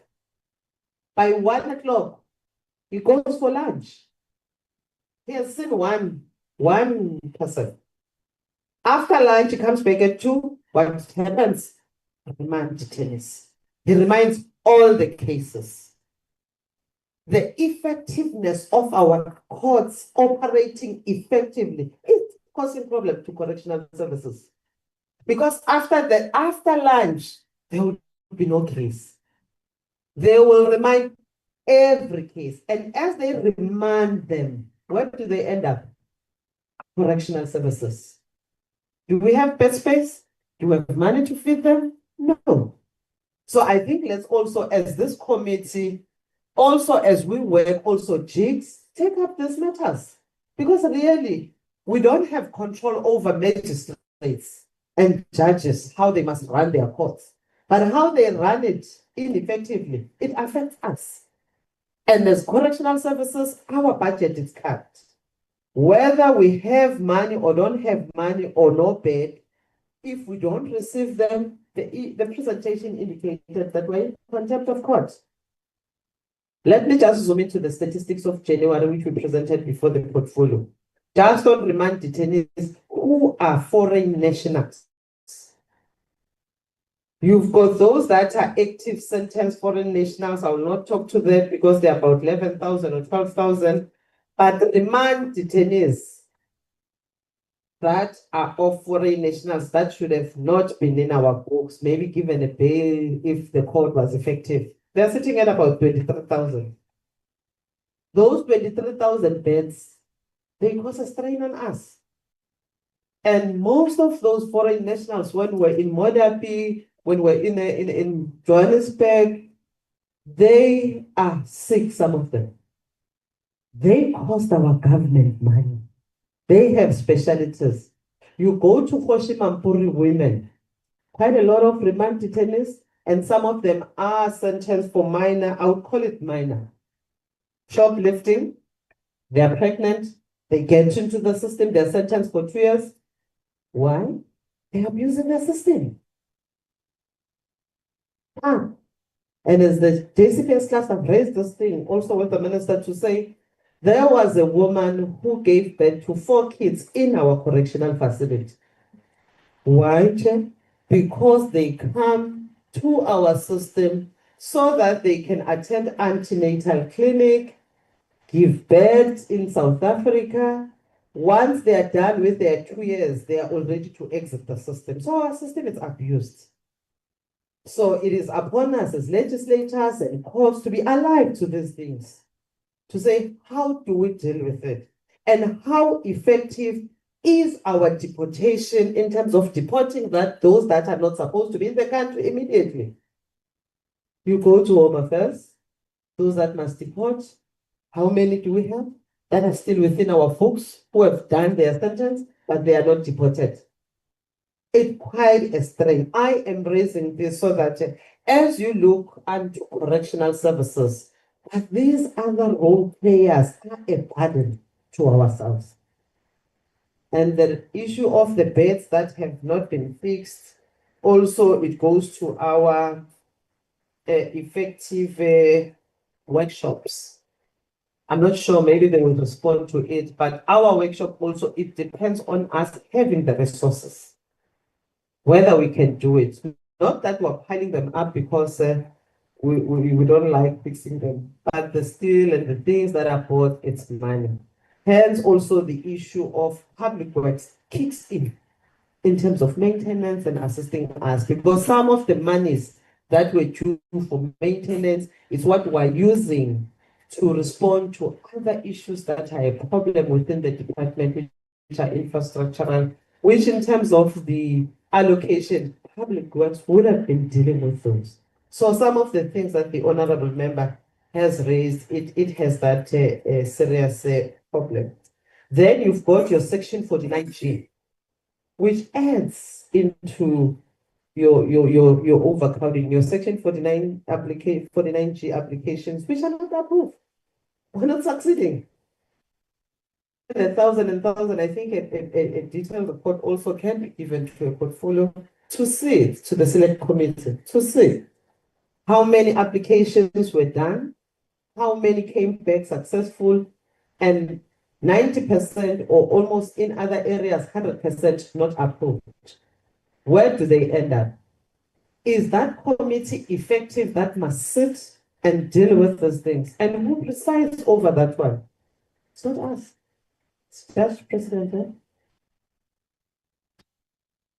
And if they're not given, remember, as they come to us, only the court can release them, not us. So I think those committees must really work. In the last meeting where we were presenting the issue of the parole of the in the JCPS cluster with the Minister of Justice, when she summarized, she said that task team of DCS and Justice must sit together and give a progress report. I think that progress report, it will assist us because we've been pushing as DCS, but Justice is dragging their feet. And I think somewhere, whether through the select committee or portfolio committee or whoever, JICS, must assist us as a department. Because if we're not winning that battle of fast-tracking those that must get bail, those that qualifies but can't pay, must get those that are not supposed to be in our facilities, go home, be deported, so be it. So that we know that the bed space that is there of 107 or so is used to keep what is supposed to be within our facilities. Thank you very much. I just wanted to say, let me deal with that as there were many issues raised by Honorable Johnson. Thank you. Thank you, Chairperson, the honorable members, also the Minister and Deputy Minister. I would not necessarily go at length on issues that the Minister and the Deputy Minister responded to. Yes, the bids that were found not to be used were taken to the workshop for fixing. The DM has already dealt with the issues of the resources to buy materials. But just to say that if for instance, the steel industry got hit with the shortage of material, it hits us also because we buy large amounts. We have workshops all over the country in all our management areas, 32 management areas. The issue of difficulty in stopping trucks, the Minister and the Deputy Minister dealt with them. But what we are doing with the South African Police Service now is that we are working with them to search the awaiting cells in police stations so that at least we clean from that side before they come to our facilities. The issue of if I may zoom into the good root and natural death matter. The issue of dogs. Our investigation report was not conclusive on that.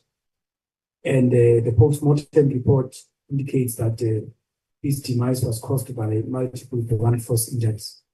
So that's basically the evidence that our investigation report landed on.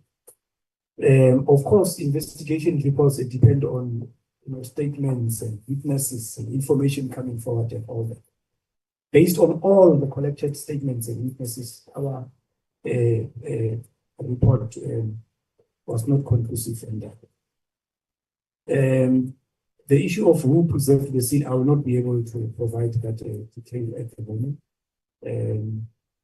We can go back and check on that, but normally what happens is the head of center is responsible for that, and immediately when the police arrives, we step off to ensure that the scene is not contaminated. And also the date of the opening of the case, I'll provide information before we close the meeting, before the meeting is closed, not before the chair closes the meeting. But we have the case number, have it here, I can provide it. And then to have an SOP on such incidents. Sorry, the case number? The case number.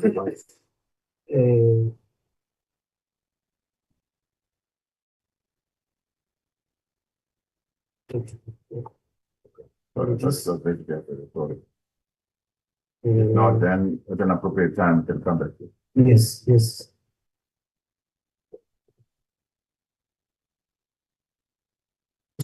SOP on such incidents. The camera footage, the cameras were working. The function that was not working on those cameras was the recording function that has so the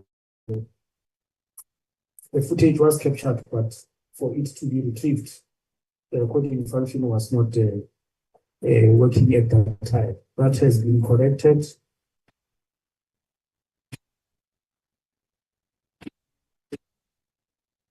A procurement process for it to work as an additional capability on the integrated security system. Yes, there was an employee who was manning the control room, and that employee was also able to provide information to the investigators. And of course, the same, as we indicated that we cooperate with the police, the same obviously will be submitted to the police. To what extent are we prioritizing cameras and dogs? Security is one of the 5 priorities that were announced by the minister in his policy statement, and our budget is structured to provide resources for that. We continue to roll out the integrated security system to increase the numbers, but also to work on the capabilities, as I've indicated that in some instances, we provide a visual for as and when an incident happens. And because of the shortage of resources, we do not host the recording services, but we are working on that given the resources that we have. The issue of the K9 units, the K9 units in the department were, I would say, not prioritized previous 5 years ago. From 2021, I issued out a circular to say that we need to prioritize them. So we've been increasing the capacity of the dog units, and we utilize the dog units to do exactly that. We have a problem of perimeter fences being compromised by those who throw contrabands over the fence. So we utilize the dogs to do those patrols. We also utilize the dogs to do the searches.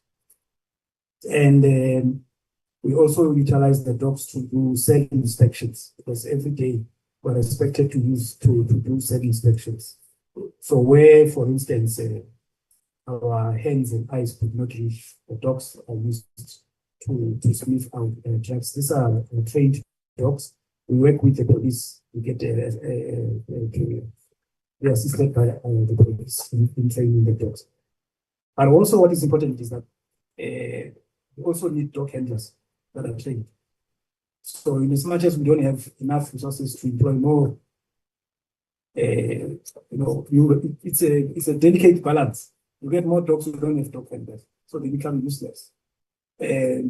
So we do not have that, we call it luck of being given money to employ 10,000 correctional services officials as compared to other JCPS cluster departments that are given money to employ 10,000 officers on the ground. We don't. We have to actually rely on what we have. But in fact, to make things worse, there is what we call the human resource budgeting tool that we have been resisting complying with from Trevor, which actually indicates that we must reduce the numbers of employees we have as a department to fit within the government bill of compensation of employees. Because in terms of the formula, Treasury has calculated that the budget can only be allocated to compensation of employees. A particular percentage can only be allocated. If the compensation of employees goes above that percentage, all departments are cut. But some in the JCPS cluster have been exempted from that. We are not exempted because we are not a security department. We're a department of correctional services. Even though all security problems of this government end up in our cells, end up in our correctional facilities. We've made this point so many times, to the extent that we're just doing with what we have. So from a security perspective, from a crime prevention perspective, from a reoffending perspective, from a rehabilitation perspective, all the discussions that we have end up on one platform. And that platform is the capacity of correctional services to carry the responsibilities that is supposed to carry. So in as much as we would like to increase the number of dogs, we need the dog handlers. And if you have a dog handler, you can't deploy a handler to any other except that duty, because a dog handler and the dog needs to get used, work together. So it's also a delicate function, and it cannot be performed by anybody else who's not trained to perform it. On the issue of the remission of sentence, the remission of sentence did not cover sexual offenders.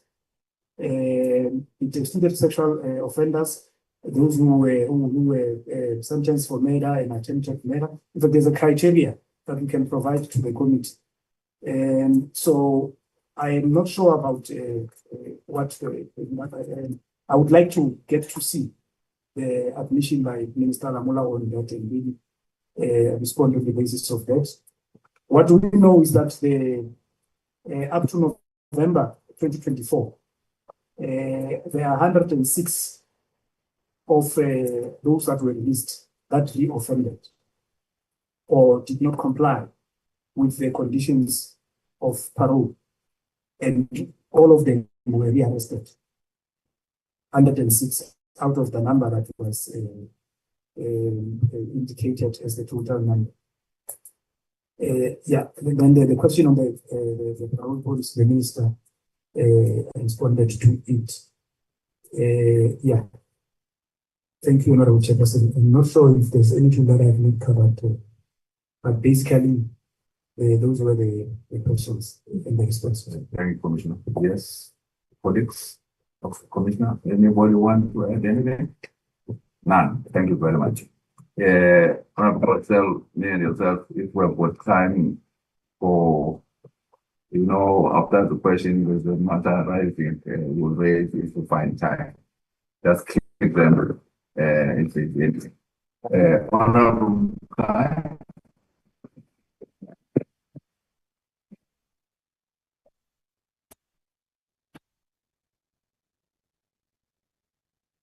Thank you very much. I think most of the issues have been covered with the comprehensive responses by the Minister, Deputy Minister, and the Commissioner. Just 3 items, and I think I just want to be specific, not to labor the point. The first one, obviously, it's a welcome the announcement in terms of the whole JICS, in terms of being able to stand on their own money and their vote. I think there's a welcome effect to get the separation from them, from the department.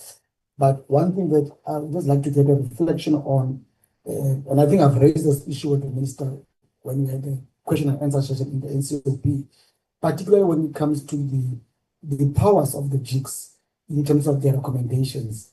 I think it will form part of the bill.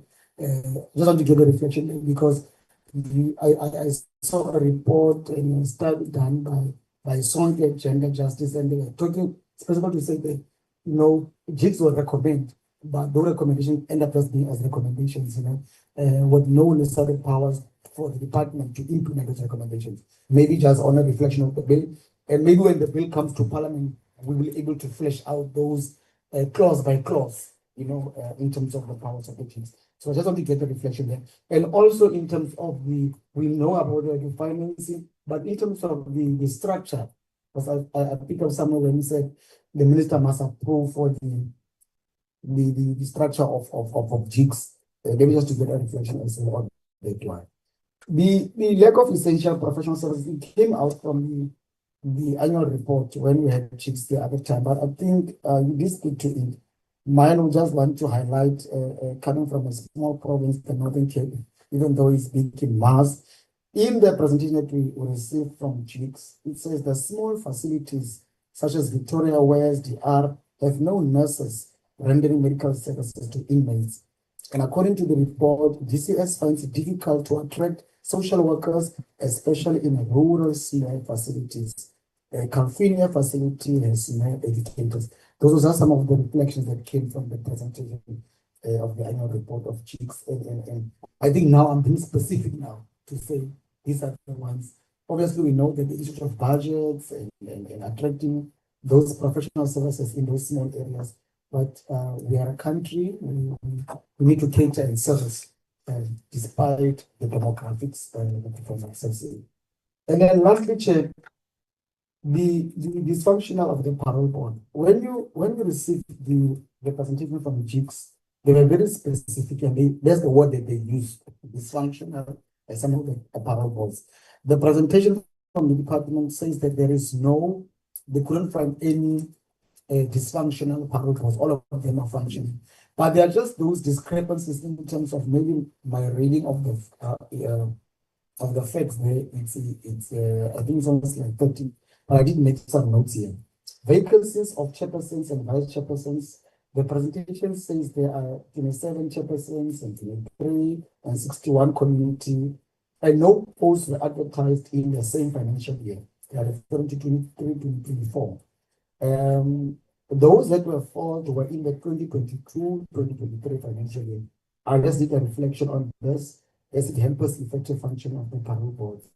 And maybe can you just have a reflection to date in terms of the 2024-25 actually. So those will be my 3 inputs. Yes. Okay, thank you, Honorable Brian. I will take it for the issue of looking at race collections of nurses and other, but we earlier on that there will be a comprehensive submission. So we will hold on to your question when so for now we'll take you Honorable Thank you very much, Honorable Chair. Indeed, Chairperson, we have been responded to extensively by the department. We are actually empowered on certain areas that challenges us as a community to facilitate as sister departments that's supposed to be working together with the department. Honorable Chair, my question will just go straight into the media reports that we saw recently on the News 24, which dated 23rd of May 2025, the minister launched an investigation in the disappearance of 3 juvenile offenders. The juvenile offenders were convicted of rape, murder, and robbery. So I don't want to go quote the entire article as it was, but the point that I want to establish from the department is that maybe the department should give us an update as to what is the status currently with regard to the extent of work that has been done. And I would also request that maybe what is it that department is doing in terms of engaging your other stakeholders in alleviating, in dealing with this kind of a situation so that it doesn't recur in future. And Chairperson, we have noted what happened with Goodwood and the responses that were given by the department. But Chair, I know with Mangaung is a private correctional center, and maybe it will be fair that you also furnished us, Honorable Minister, with regard to what is your position as a department, what is it that you are doing in respect of this private prisons moving forward? Thank you, Chair. Yeah, thank you very much. So we'll go forward. Let me just add 5.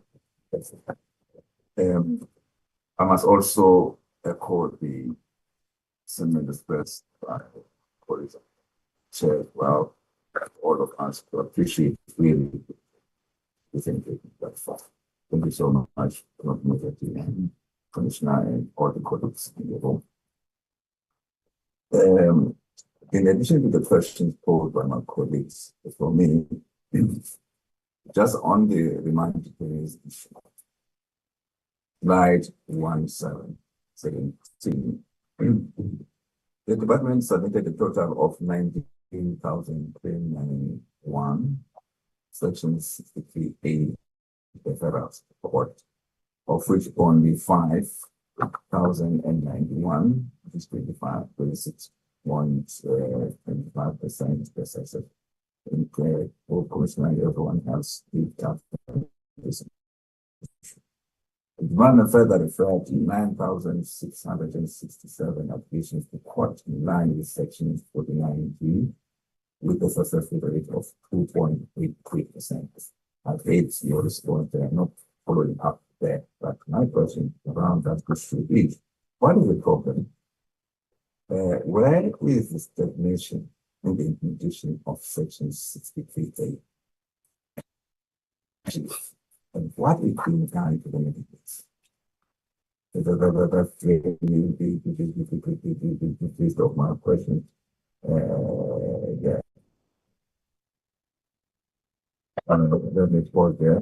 You don't over to you. Understand what is in the room and G.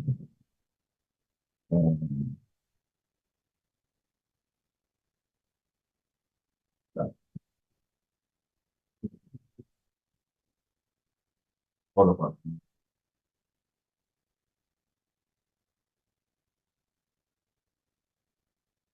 Thank you, Chair. Yeah, I will let the Commissioner answer on your question. So let me just add also this one. Again, on e-correction, I think the minister also said that what I told the ISP reported continued expansion in the Department of Correctional Services e-correction system.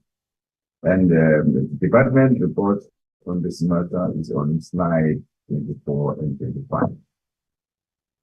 However, the ISPS mandatory reporting system on e-corrections is currently not rolled out to all the 233 correctional centers.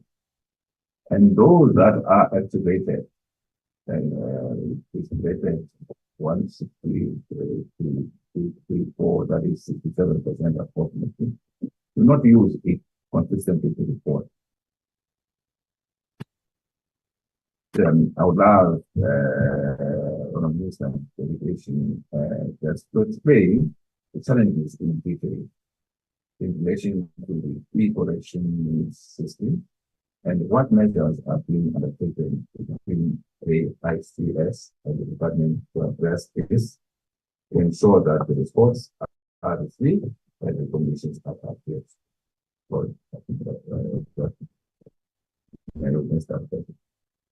Thank you, Chair. I will ask the Commissioner to give an update on that as well. Let me start with JICS.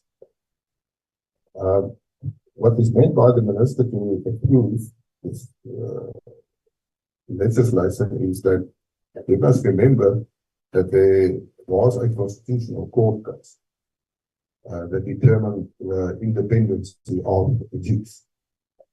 So, but that also involves certain, can I say, sections of the Correctional Services Act.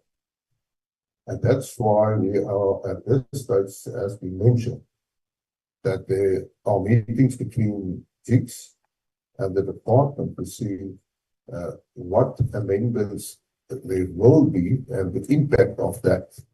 But that will be part of a bill coming to Parliament.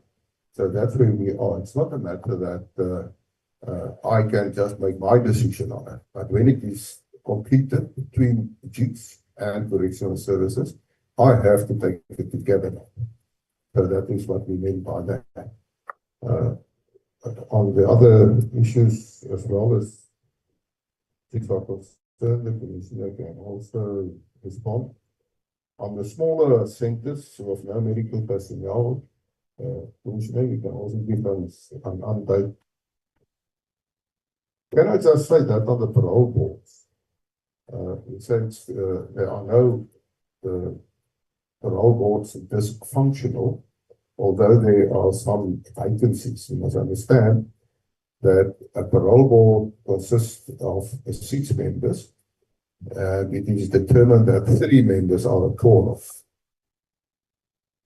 Can continue. So yes, but what I can say is that I already approved, because we are looking now to what was it, 23, 24, and the financial year, that I already approved certain selection committees, and they are already in the process for interviews and everyone, so that we can fill the vacancies. It is important to me, so we are busy with that. Let me come to the question about the media reports. On the polls issue, it was specifically questions actually started by the Honourable Council. To say this, Chair, and I said it in the 15th of May, was a similar sort of question.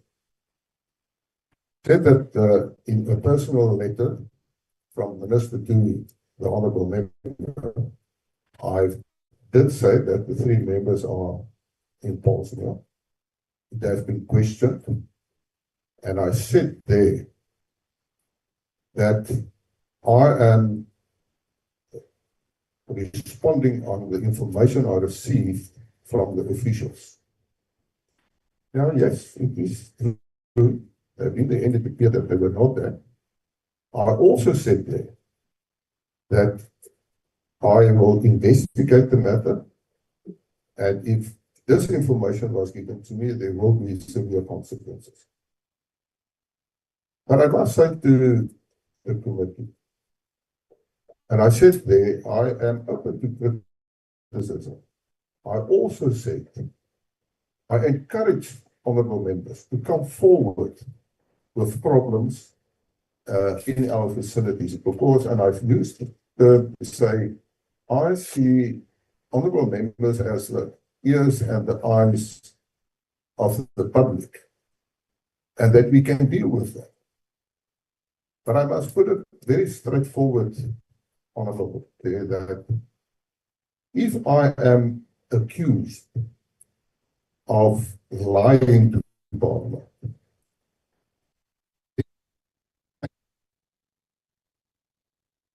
if you say someone is lying, it means that that person have correct information. He or she knows what the correct information is, and deliberately give false information. Now, let me put it straightforward. I never lied. I said it very clearly. And I want to solve problems. But if we are going to use problems to make propaganda for political ends, with a political agenda, then don't expect that I will play along. I want to solve the problem. I'm not going to elaborate further on this matter now, but I say to the honourable member, I do have a meeting with my officials this afternoon, so that we can put up everything to see where, what, and where it went wrong, if it did. Well, surely there is a problem. And I want to reiterate, coming back to the transport of RDs by the police to the courts and everything. But in this specific case, the Horizon Center for the Youth is part of this situation. And I said in my last statement, I am willing to appear here, but we must also get the MEC, who is responsible for the Horizon, not to do blame shifting, but to say, let's see where the problems are. Because it's about communication between, say, Horizon, the police, and correctional services. We must prevent a similar situation. That's what we must do. And I think if we want to act responsibly, then let's hear where are the real problems in this whole process.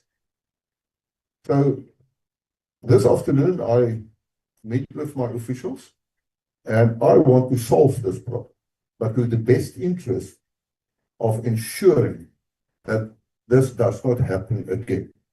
Of course, it's totally unacceptable that you have, can I say, dangerous offenders, and they slip through the system.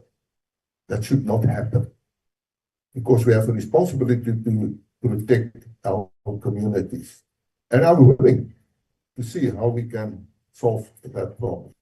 So I will finally come back when we are finished with that. And I say again, if I was given the wrong information, then there will be severe consequences, because it's totally unacceptable. So actually the question was also, do I liaison with other stakeholders? As I said, the Horizon Center is one of the stakeholders, because the juveniles are sending to the Horizon. And then there is a technicality, and I don't want to go into that, that's really, but it says when a youth, say below 18 years, are committing a crime, in these cases, they go to Horizon. Now, what happened is that they've passed the age of 18. And now it's a grey area. So we will have to sort that out as well. Chairperson, I don't want to take too much time. I think that is in essence. And I think, yes, I said that the Commissioner will agree with the others. Commissioner? Thank you, Minister. Commissioner? Thank you, Honorable Chairperson and members, Minister.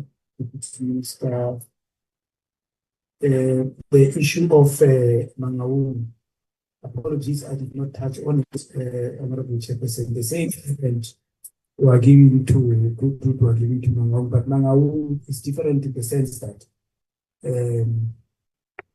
we actually are not considering extending the contract for multiple reasons. One of them being that it's if we extend it beyond the term,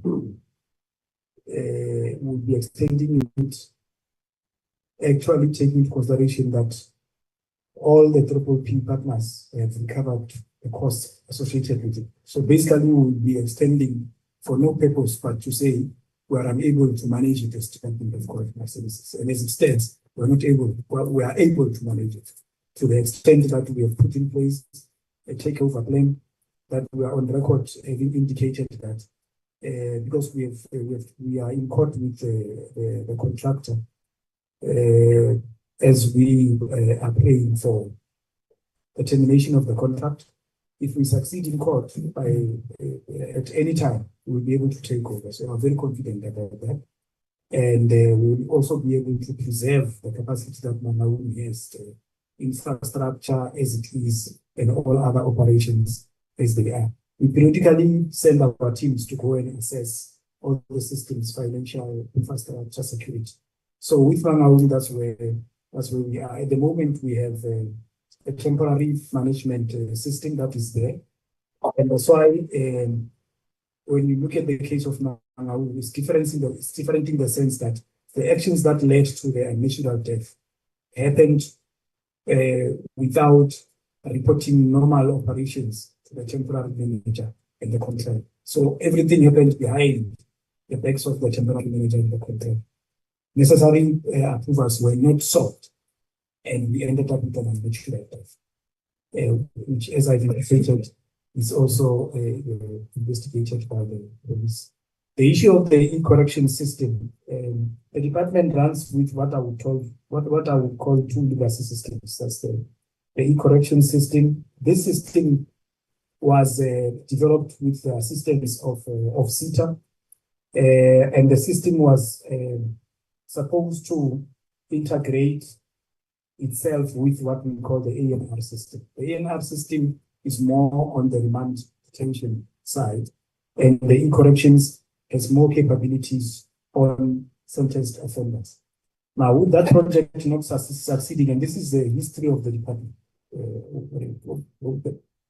something like 15 years ago, coming up, then the department started another process of putting in place what is called an integrated inmate management system. Now, that system was supposed to integrate IMS and e-corrections, and IMS and e-corrections and ANR. Now, e-corrections was still in development, so that development was directed into IMS, and ANR is a fully fledged system that was supposed to be integrated. The story of IMS is that the project was never completed, and we are in court with the contractor. At the same time, it was agreed in court that there will be a mediation process.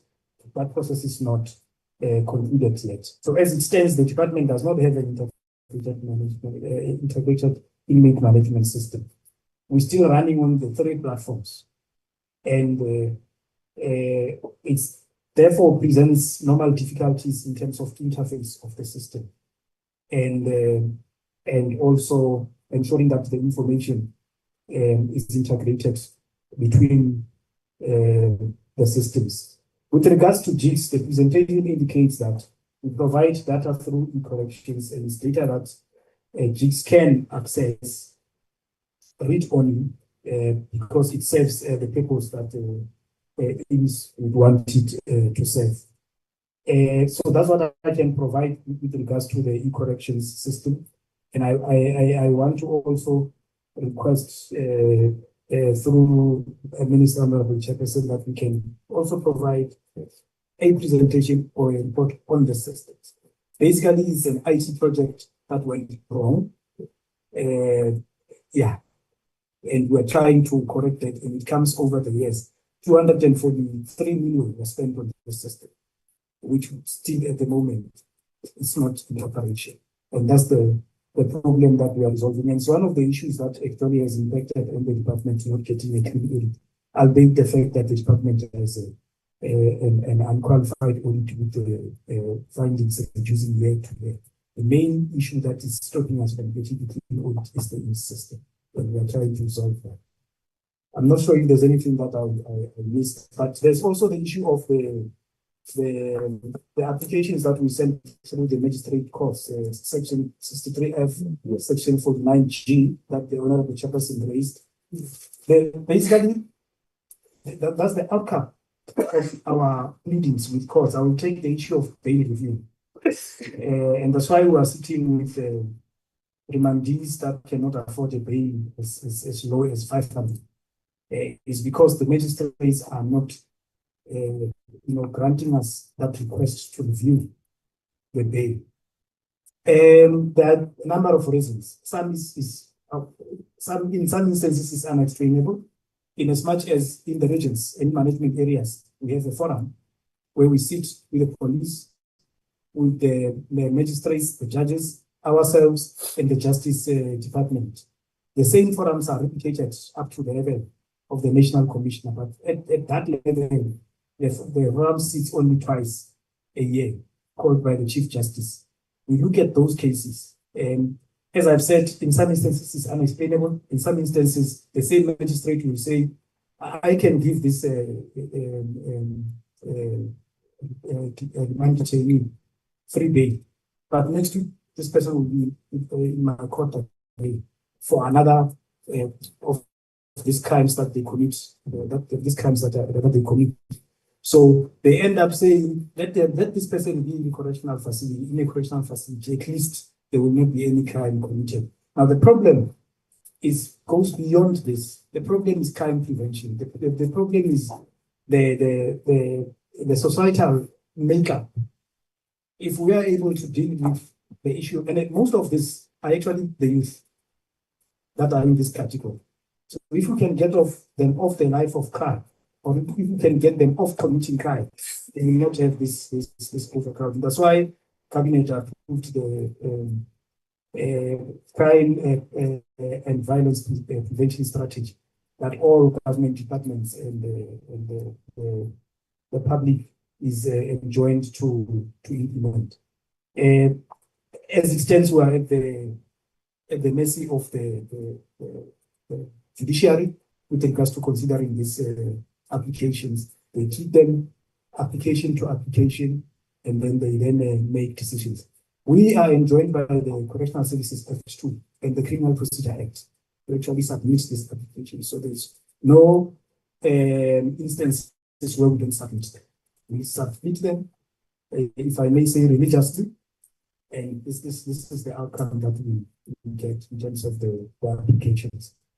I'll stop the Honorable Chairperson. Thank you for that. Yeah, thank you, Commissioner. Honorable GM. No, thank you very much, Chair. I think the issue of the lessons, just to give a slight information in terms of dealing with that. Also, the committee will note that there was advertisement in our website and also nationally in terms of filling off those vacancies, but also were crippled by the greener pastures, either choosing Department of Health over us. But where there are no services like nurses or social workers, the department, we source them out of the surroundings of the areas. We work with the relevant department in terms of accessing those services.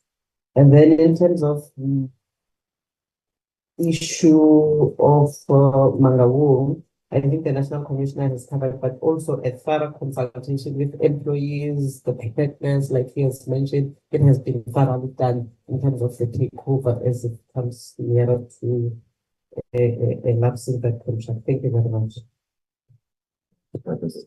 JICS powers, yeah. Those JICS powers are worked also.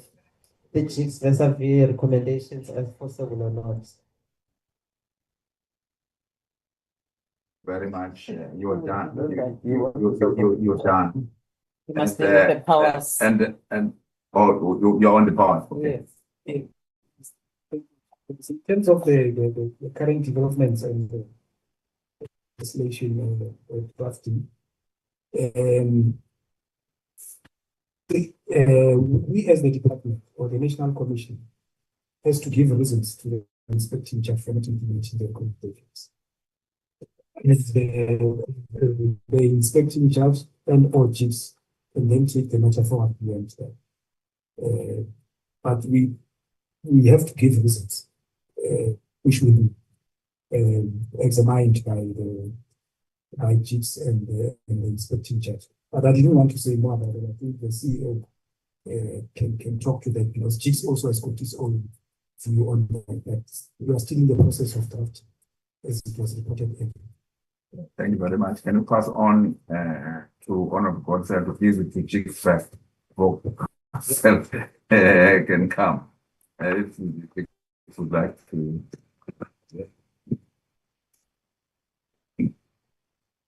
And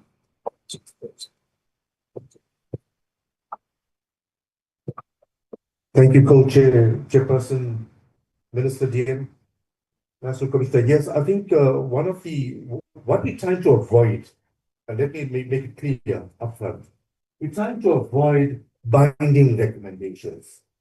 Because once we get into binding recommendations, will be similar to that of the public protector, where the National Commissioner will drag us to courts on every aspect. I'm just using it as an example. Because he challenges this in court. And now it becomes a whole litigated process. And where do we go with this? We'll be running in circles. Now we're trying to avoid that, Honorable Co-Chair. The discussion is at its peak. We are hoping to meet the NC soon because my team has already met, as I've indicated yesterday. There are a few gray areas and some of the needless that we need to sort out. One of them is where the inspecting judge instructs the National Commissioner to ensure disciplinary steps are taken against transgressors. Now, that is one area where we have to sit around the table again and obviously not putting on our punching gloves, but ensuring that we come to what we would call an amicable standing resolution that is transacted through the minister into cabinet, into parliament, so that everybody is on the same page. Those are some of the areas that we are still reflecting on, and we hope to meet one another down the road, so that when minister receives this, it is a sign off from both the department and JICS for a transaction that the minister will promote in cabinet. thank you, CEO. Colleagues, the round one is complete. Now we are in second round. Second round, as I indicated, is here for the time, and Rajin want to make an input because we are proud of you and for the responsibility to also bring certain things to you. And if there are anything that are not clear, it's now opportunity just to let you down so that you are aware. The colleagues, I'll give the colleagues the opportunity, and when giving the honorable minister concluding remarks, then I'll conclude and yeah. Honorable person. Thank you, Chair. I'll be quick. Commissioner, I just wanted to say that I hear what you're saying about the canines and about Treasury's instruction that you need fewer employees, and of course I understand that is a huge problem for you. But I also just want you to consider one thing, that is that canines, of course, with their handlers, are a force multiplier. And I've recently visited the canine unit. It's SAPS here in Maitland, and they do fantastic work.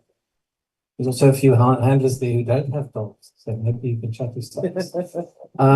If you have the dogs, maybe you can do that. Collaboration.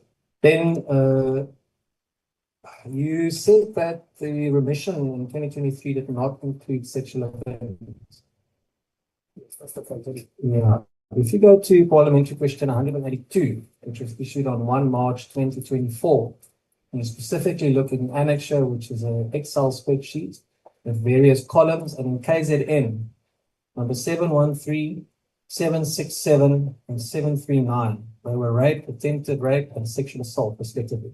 So please, will you reconsider your answer to me and address that perhaps in the writing? Then just on the minister's comments about the Paulsmoor, Minister, I accept that your definition of what lying is.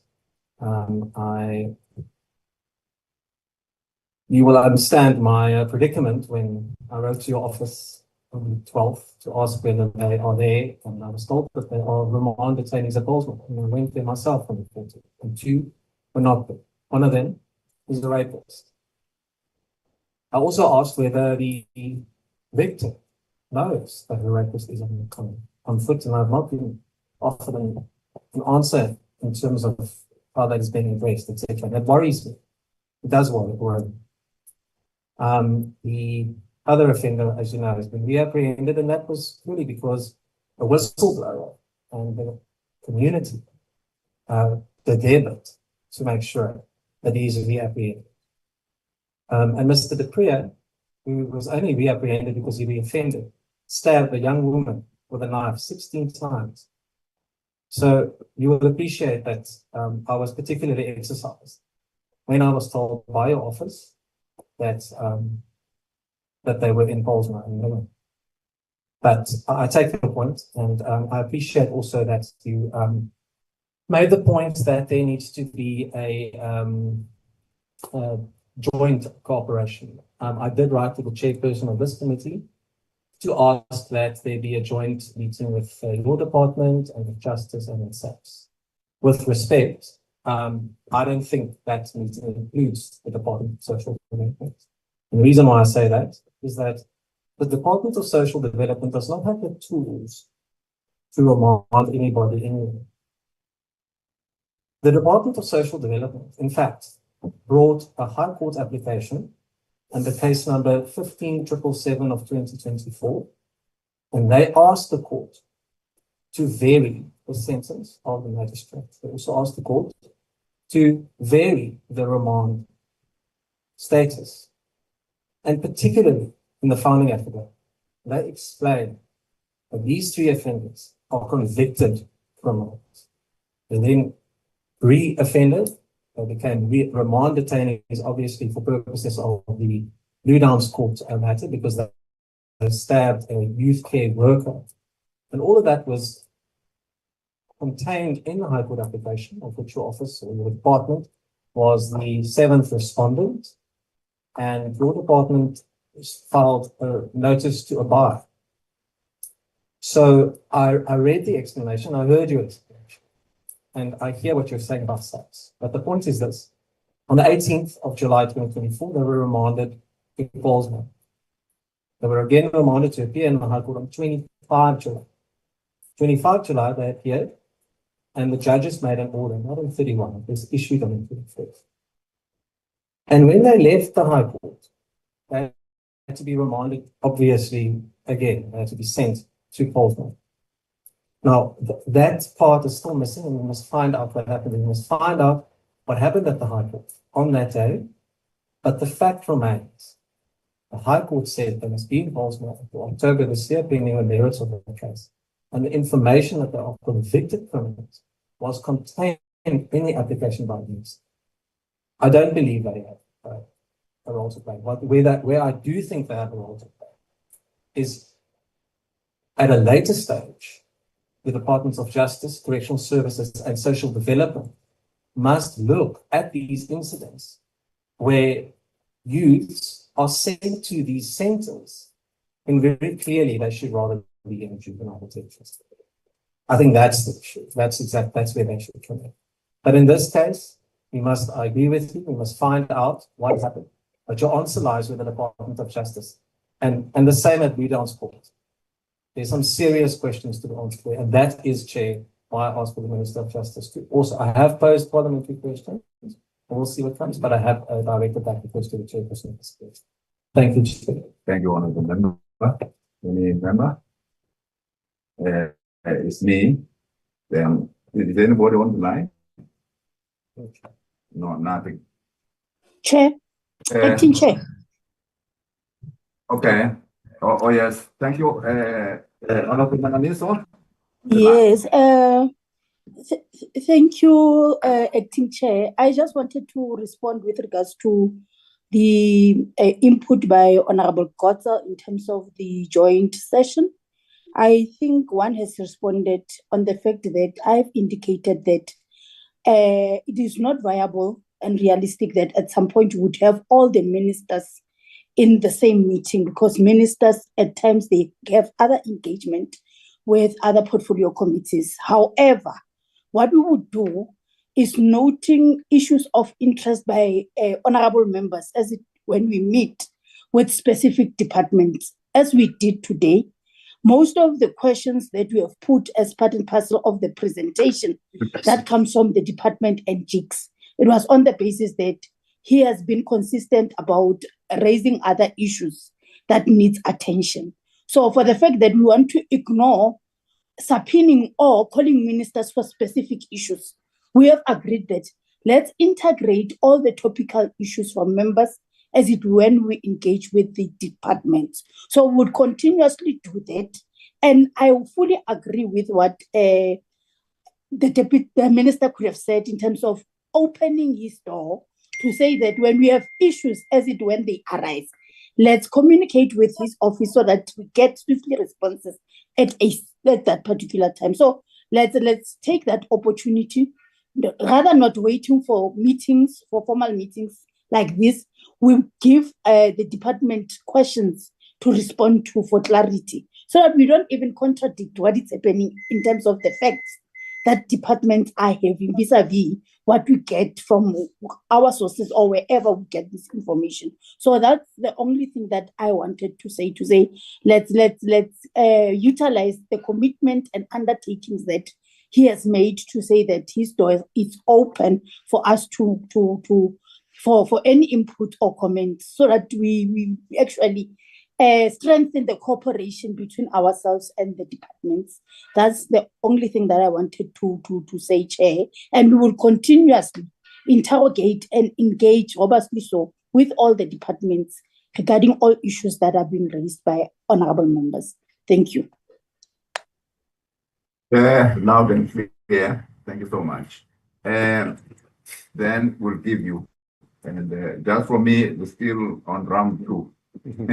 so that you can round up, and then I conclude. I think the first thing, the issue of attacking of the correctional service official is a serious thing. And I think if we can have regard to what is actually happening, it's the same criminals are attacking police. And therefore, the police are bound to really defend themselves in self-defense. I think it must be clear that thing is condemned, but what comes out of it is that we needed to up the game to protect you. I remember me and Honorable Concern, the colleagues, when we went to Portsmouth, I think with the minister, we were alerted by yourselves that if any of us was attacked and killed there, that inmate would be a star in a way. So clearly, there is something that you needed to do to protect yourselves against the hardened habitual criminals. That in terms of the law, you are therefore bound to admit and correct them. So that they can be law abiding citizens. That's a remark there. The second one, thank you, PM. Thank you, Minister, well, Commissioner, on this. This section 69A, 49, it's a concern. And I don't know whether the justice judiciary is aware of the challenges that you are facing, particularly the court sector. When you spend about more than 600 head for that person, but we are happy because they told us on the minister that we engage your counterparts and also engage, of course, the justice cluster itself on this issue. But we are very, very happy. But as a former magistrate, we would not even wait for correctional service officials. If there is any person who comes, then we've given him 500 rand bail at the time. Clearly, this person cannot, and we are of the view that that person, whether he or she will come later, he could ask other release in the custody of his parents, or to make sure that that person comes in and, of course, impose certain conditions as we usually do in bail matters. I think that matter can also be dealt with that meeting that we're talking about, but it is really a one-time issue. Then the last part from me, we were very excited about that. Virtual court, what to call Honorable Gasa, that court. ADR court. Is it ADR court? APR. Yeah. Oh, yes. Yes, AVR. Yeah, thank you very much. I'm very, very excited. We're excited that you're extending. Because when these criminals are coming from this center to magistrate, they are actually led, like honorable ministers, and light and other things. They are kings and queens on the way. And so clearly, I think that project needed to be supported and expand because they are not giving them the limelight as it were. In that. The Honorable Minister and DM and Commissioner, and we start with the Commissioner and the DM and the Minister. Oh, yes. Yes, let you start, Commissioner, and then give the CEO, give the conference, the remarks, and then DM, and then the Minister, and then I think in that order. Commissioner. Thank you, Honorable Chairperson. I just wanted to start off by paying my debt to Honorable Kote. You said I must consider my answer, so I think I can start now. I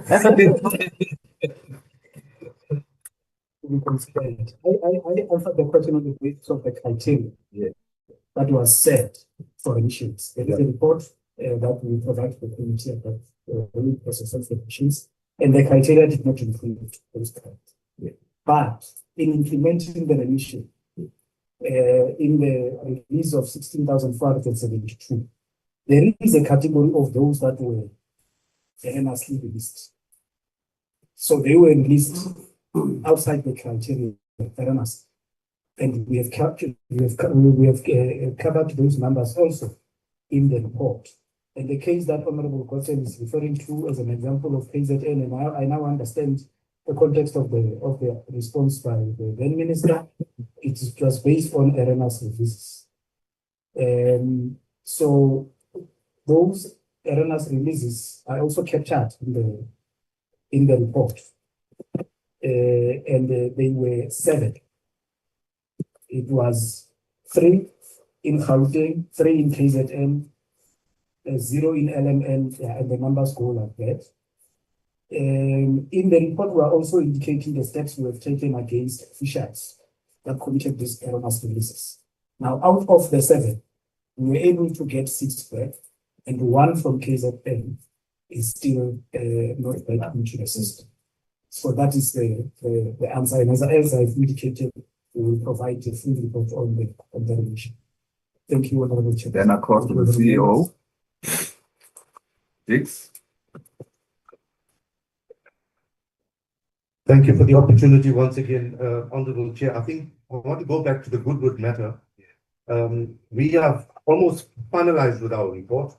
We've written to the National Commissioner. We are awaiting their investigation report to reflect on it so that the inspecting judge could then release our report to the respective minister and the respective committees. The CAS number or the case number that you wanted is Goodwood.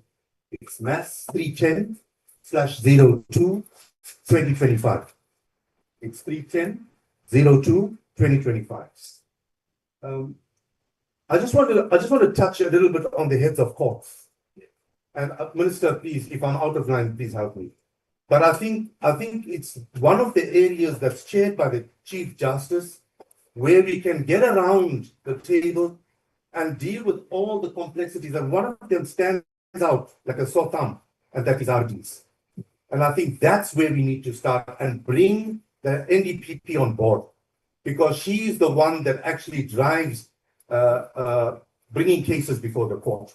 And I think the Minister of Justice wears the cap for both those houses. And I think it's critically important that we should reflect, Minister, to bring maybe a dialogue amongst the Chief Justice and these role players to address specifically the RDs. That's a core sum for us all, and it's affecting your roll calls in the centers. The inspecting judge has already reflected on the mental declared state patients with the Chief Justice. They are trying to find a way now where the judiciary, whether it's the judges and also the lower judiciary, will now submit all those declared directly to places of healthcare services instead of incarcerating them at my colleague's place. Body cameras, body cams. Yeah. I think it's one of the areas that we need to strengthen because it covers us all. It's not he said and I said and you said, it's what we see as it happens. So it's a cost factor, but Minister, colleagues, I think we should look at, and it's only a suggestion, CARA funding. There's a lot of money. We need to knock on that door because crime, proceeds of crime is paid there. And we need that money in order for us to ensure safe custody and safe environments for the entire country. So I think it's one area that we need to enhance. Where we talk of CCTV cameras, there you can also go and knock on the door of CARA funding, because that will also help to ensure that we can strengthen these areas.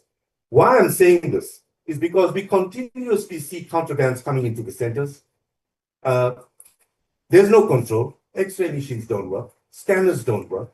And these are a huge problem for the National Commissioner and his team on a continuous daily basis because there's no control. Now, I've given this example when I appeared before you previously on our presentation. When we walk through an airport, we are even asked to take off our shoes. And we are scanned from head to toe so that everything is checked before we enter the safe area for us to deport or jump into an aeroplane. So similarly, when we get into this safe environment, it should be a similar style. And when I get on that side, I should actually be cleaned out before I enter there. And this is what's lacking. X-ray machines, CCTV, functional cameras, etc. Now, if you look at this Quinton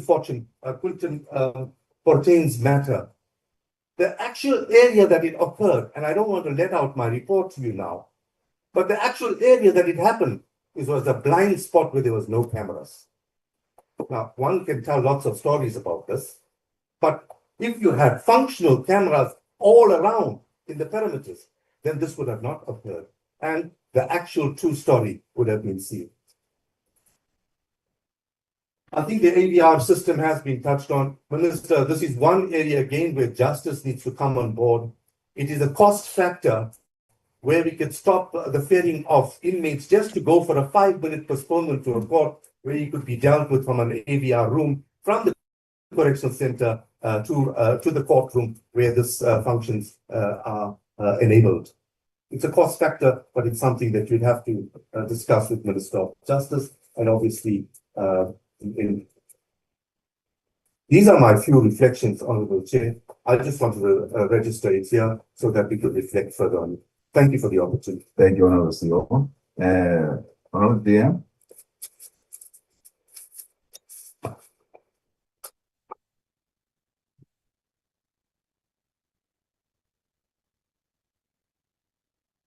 Thank you very much, Chair.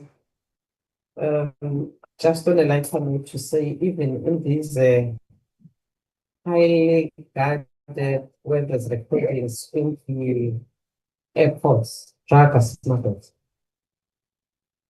smuggled. We must not create a impression that in where you strip off, but it still goes through. Hence, there were few arrests just in the past week of those that were smuggling drugs from Brazil.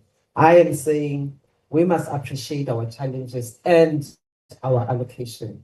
As I conclude, my last submission would be the issue that the NC has raised of saying we are not seen as a security department. Until we get it right, we'll not have the allocation. Because JICS might want to say you are not doing that, the portfolio, the select committee, and so forth. But if there's no allocation because we are not seen as a security department, it's a problem. Until we address this, then we'll be fine.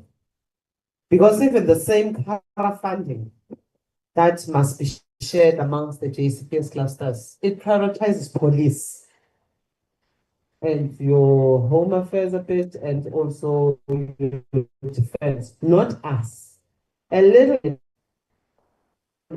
us, but mainly those are the beneficiaries of that para funding. Because if we're receiving, we'd have done quite a number of things to upgrade our system. And talking about the integrated system also, just to wrap it up, there was an elephant in the room, which was known by all other departments, the SITANET, which is an elephant in the room, which departments were fighting, not concluding that process, which was going to assist us.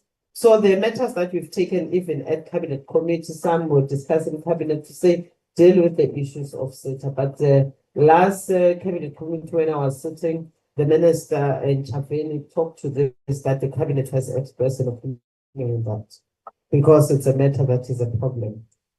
And where there are investigations, we'll request chair, let's allow the investigation to continue, conclude, release reports, then we shall come and brief. So that we are not polluting and speculating on the outcomes of the actual investigations, so that we don't come here and defend ourselves as a department. Thank you very much. Our Minister, the concluding. Thank you, Honorable Co-Chair and the Chair. That's where I want to say that actually you heard also from JICS. What is the most important issue, or can I say function, when it comes to JICS? For me, I want to say it is to ensure accountability from TCS. As progress, the more independency of now, Chair, my philosophy is if we go and look at the past, there is a mountain of problems.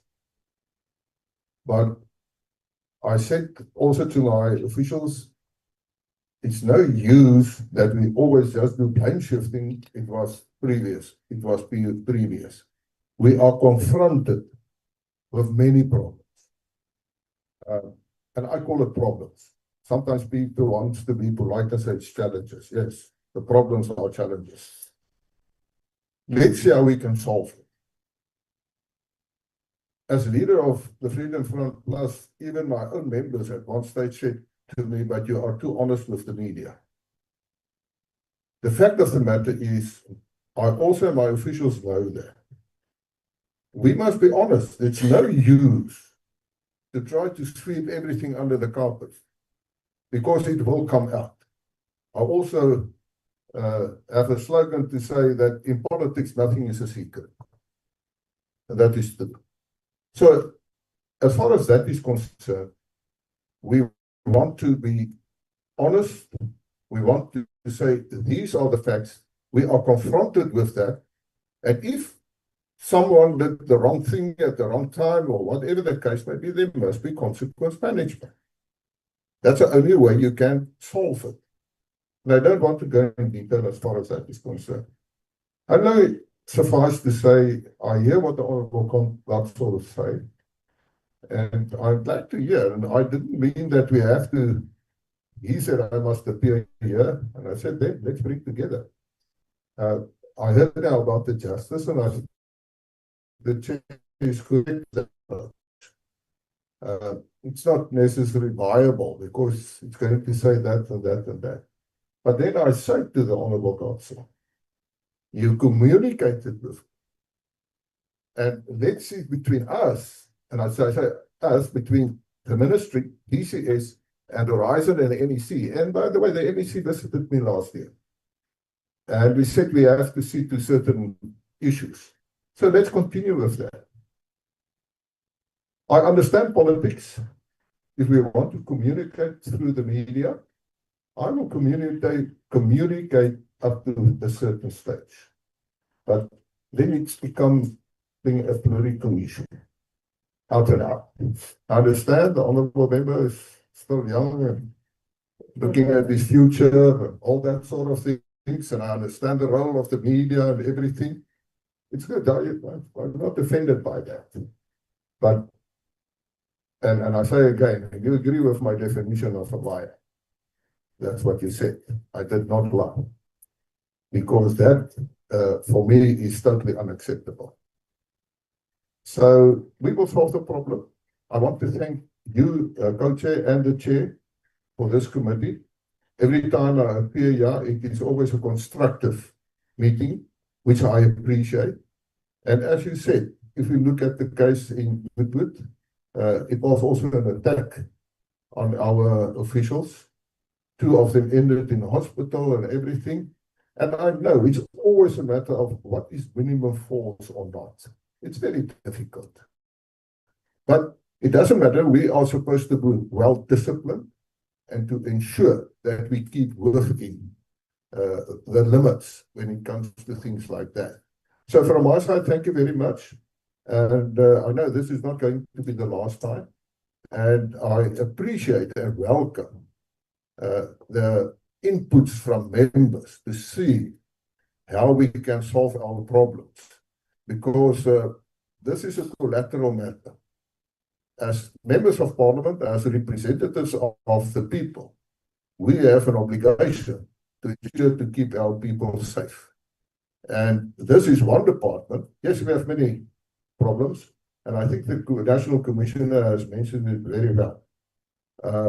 That we do meet, and I think it was at the beginning of the year, Commissioner, that you had a meeting with the Chief Justice, where they've met, and they put it on the table.